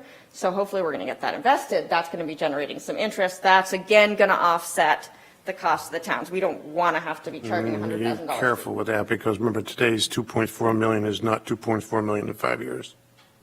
But it's going to continue to grow because. Well, I thought you were saying the 100,000 we're currently putting in, we might not use it all. You absolutely will. If you put 3% in escalation on 2.4 million, whatever the estimate to closure is, it's going to be 2.8 million in 5 years. So the closure also is we're going to have that invested in us. So that money is going to grow. You should make some money. Well, Yeah, it's not absolutely. now. I mean, that's the next question you had to get to about the money that's sitting with the towns as opposed to being invested. That's right. Right. Well, I don't know what different towns are doing with their money, but Camden Well, also invested. But yes, we should. yeah. I believe the goal should definitely be to get that money from the town. We should all be. It should be back in the solid waste. and invested through Camden Wealth Management together, as it should be, and earning higher interest. I had this discussion with Ron, because we did, the town of Rockport did vote to do just that, to give it to the corporation. And Couldn't find, and we got into this discussion, he said he was going to send it. He said June 2018. at your town meeting. Right, we did vote. Couldn't find that in your warrant. Yeah, we did vote Well, it. Camden's also voted to put the Even money. in 17, I think. We So might what have was, done it I in think he's 17. confused, because in 17, everybody did this except for Hope. So in the language of that warrant article in 2017, it was associated with, there were two. There was the put option, and then there was the Right. give money back, which was supposed to be the test case, like we're gonna give all that money back, and then hopefully everybody's gonna say yes in round two. The way it was worded, actually almost, it didn't specify a number, so it almost sounded like it was authorizing all future money to come, that was going to come back. But that was never our intention at the time. We were asking for permission to give back that first for Camden. I think it was about $77,000 at the time. I think that is what Ron is seeing, and not, because we all decided to pull, we were talking about putting that out in 2018, but then we decided not to.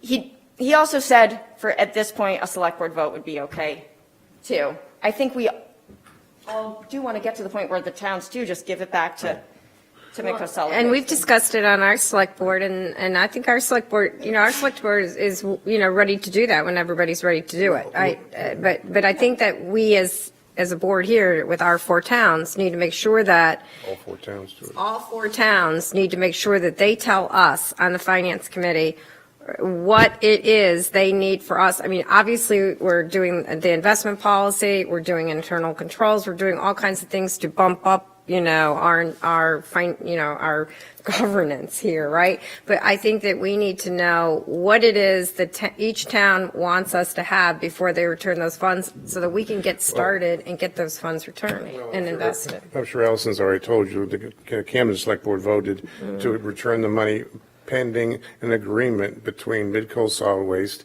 and all 4 towns. Simple as that. Yeah, well, and that's what I reported to Rockport, and Rockport's in the same So we place. need to either just So we to need see what Hope and Lincolnville know are what gonna Hope do. and Lincolnville, So we where need they an action. stand. The biggest thing was we just didn't have an investment policy and all that. I'm sure that we got that in place now, we'll probably be on board. Okay. Before, there was just too much stuff up in the air. Sure, yeah. Oh, yeah, I was under, Yeah.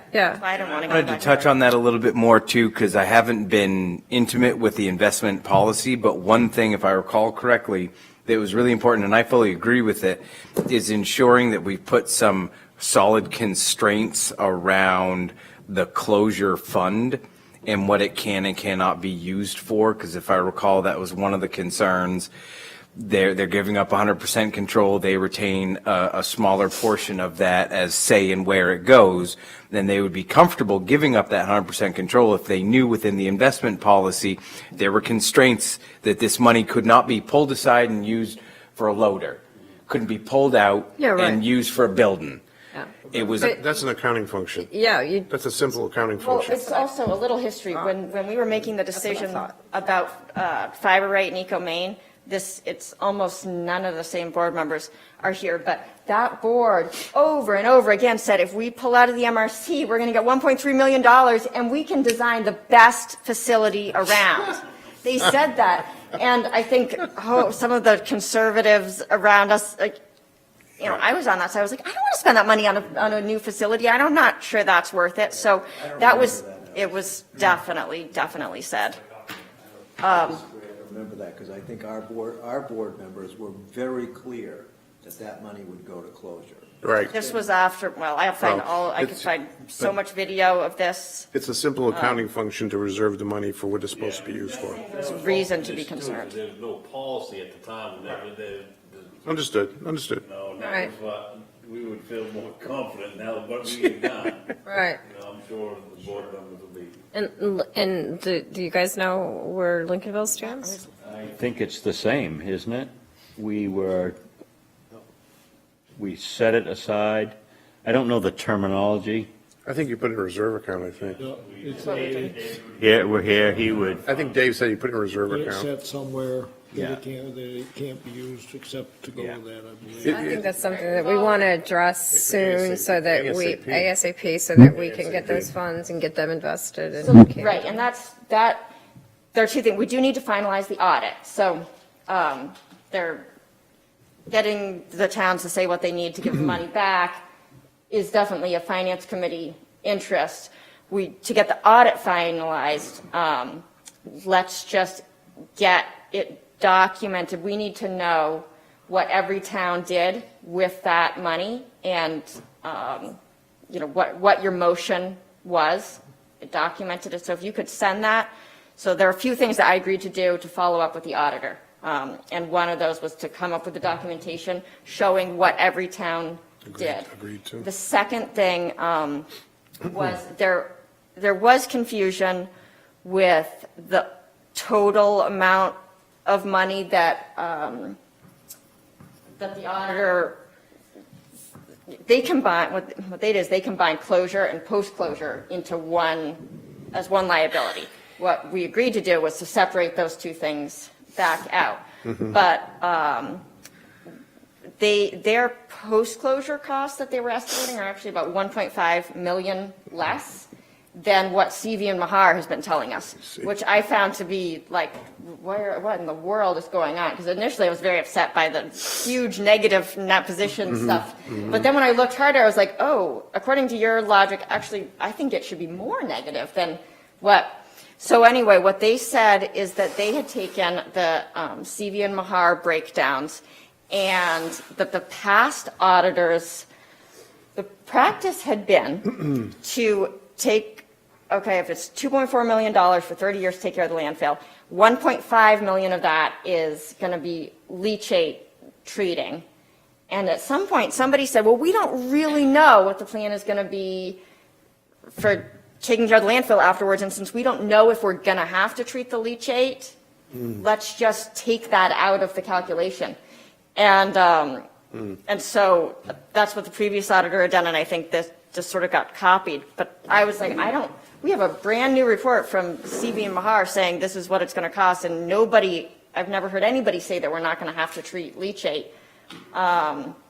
So I was supposed to, Ron felt like he definitely heard this, and so I'm going to follow up with CV and Mahar and see if they know of any plan where we don't have to treat the leachate, which. We don't treat it now. Pump it. It's just crazy.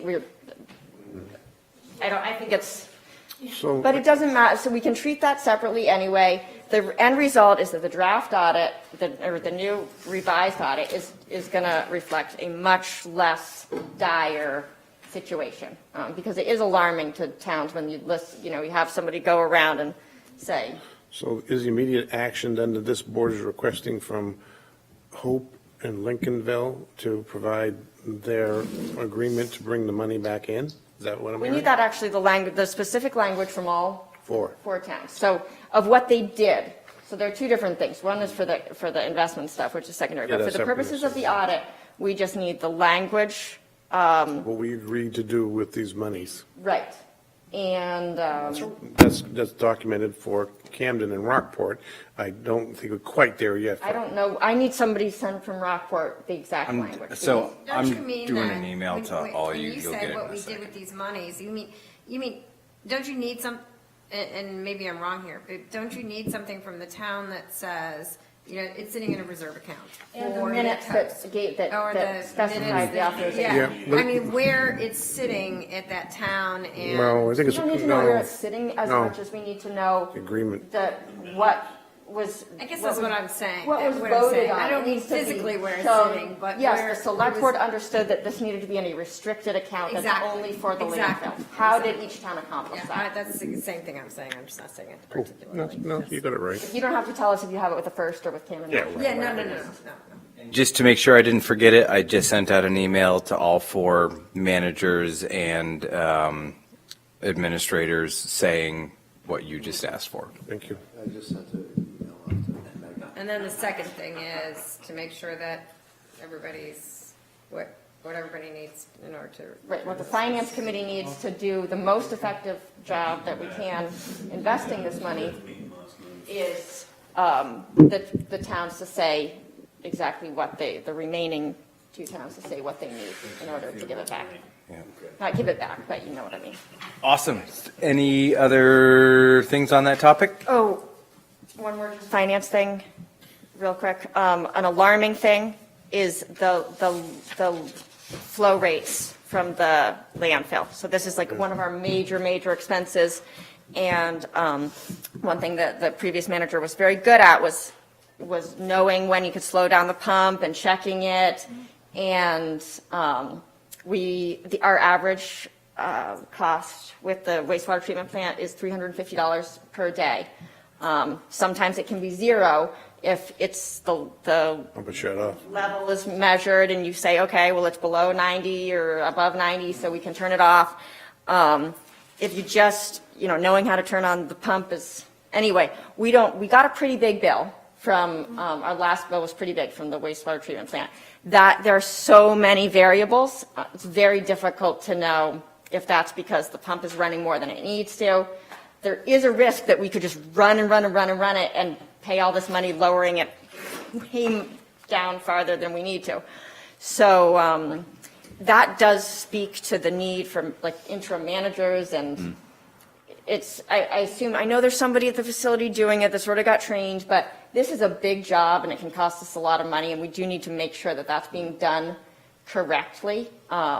Is it the level of the? Well, we What level have are a you new trying to well measure? casing that we have put in a new well casing. So we have extended our well casing for the before well that we monitor.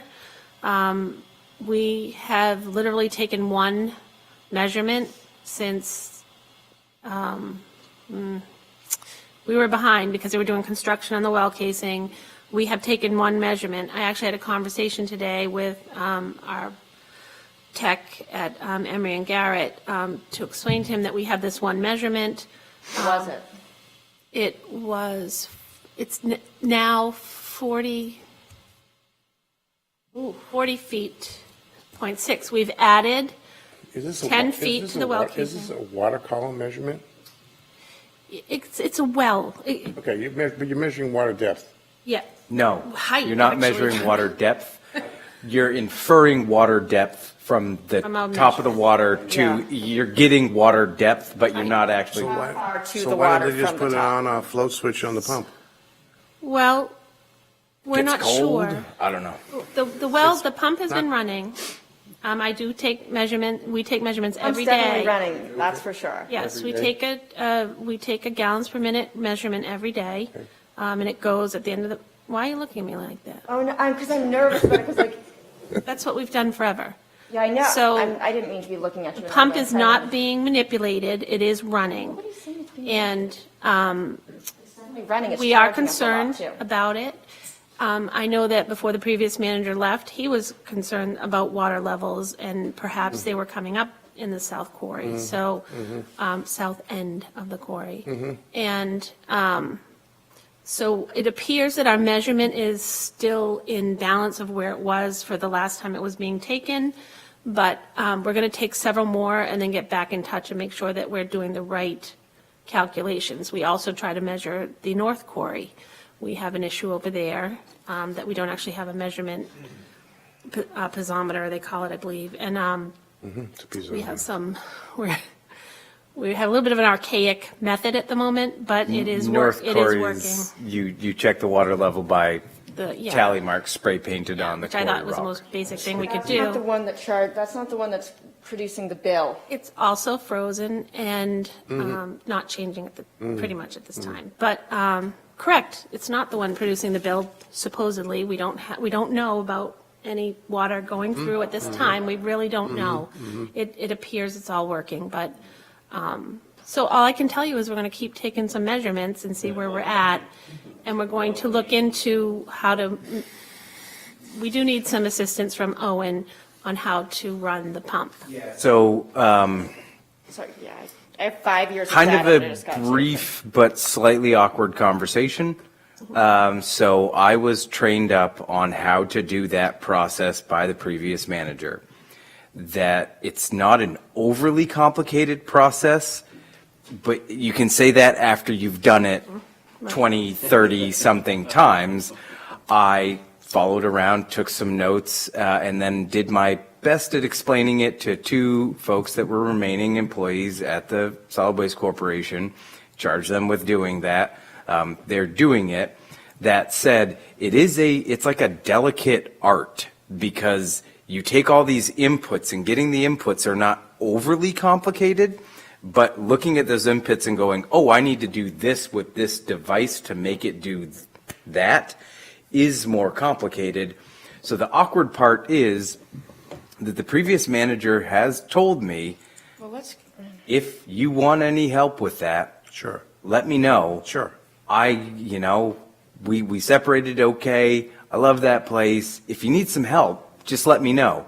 Because of, ongoing things, I felt that maybe that wasn't the best call at that time. And so I am happy to reach out to the previous manager. Sure. And have that individual come in, if it's okay with the board, and do some slightly more in-depth training with those individuals that have already been trained up with my really not awesome training regimen that I gave them. An explanation of how it needs to happen, because a lot of it is just the understanding of where the level needs to be and you have to measure a lot It's to just know recently changed. I just asked the wastewater treatment plant for 5 years of data, and they can tell you every day how much it is. And you can see, normally it's like, there are all these times where it's 0, 0, 0, 0, 0, because that's somebody taking advantage of an opportunity to shut the pump off. Are there any objections to me reaching out to the previous manager to have that individual come in and help us train up some existing employees? Any objections? No. Well, I But suggest have it at the same time, you might have a down. mechanical contractor to teach you what controls are for. You can buy controls pretty cheaply for that. How much about the controls that is about the understanding of what you want to I'll do close the when. conversation with, I needed to know where the screwdriver was to make sure that I could access certain devices. And I do have all the information you need Yep. measurement-wise, and we had another survey I'll be in at the done. corporation on Friday. I'll set Maybe I'll up. come too. Yep, please do. All right, financials. Anything on financials, anything strike you? I said the things that struck me. Perfect. See, New Day Syria's got some outstanding bills. That's true, yeah. That's I don't think 90 it's a- days out. Very big. Can we send them a letter? I'm just joking. Nasty one. All right, any further items for discussion? Put a little stamp. Hearing none, I would entertain a motion to adjourn. One question, did we do executive and did I sleep through it? No, we had temporarily tabled that. I think that basically everything that we would have brought up has likely been covered during the course of the meeting. Yeah, that had. We're still doing our, someone will reach out to me. I'll absorb what they said. I'll do a text message to the other managers and administrators and say, this is what we're thinking. What do you think? I'll wait for their responses. I'll then say, you're allowed to do this thingy. So that's still kind of how we're making decisions. Yeah. Anything? I do just want to add, we've gotten back through the agreements with our vendors, the MSW funds that were rebilled back to July. We've gotten them back from all of the smaller vendors in full and the towns in full. But, and we have billed now 2 monthly installments to our major haulers that are in their billing process, which I'm doing monthly until June. And then also, we have changed the discount that was in the gatehouse that we voted to stop. We did that on the 19th, per the letter that Owen sent out. Great. That's impressive that a lot of them did the back paying thing. Good. That Yes, must that have was, been I had a difficult. report last, and I was looking for it. I must have left it on my desk, but I was pretty much there. Same report I would have told you last month, other than we've now built another second round of that, so. Cool. Thank you. And please, at your leisure, read the letter from Lissa Bitterman and Eco Maine. It lets you know about something we're going to have to tackle here in the next 3 to 4 months. It's our end of our 3-year contract. We got to figure out what we're going to do going forward. Okay. All right, entertain a motion to adjourn. So moved. Seconded. Beautiful. All those in favor? Discussion. Great. Thank you. Thank you all very much. I love your commitment. It was actually a pretty good meeting. Oh, hold on, we are still, thanks. That's okay, that can be live. That was a great meeting, world. You know what Yes. I wanted to say about your Lincolnville letter? It made me think of. Oh, it's fine. I was going to say it made me think of us as the big container ship. And you know how long it takes a container ship to stop or turn?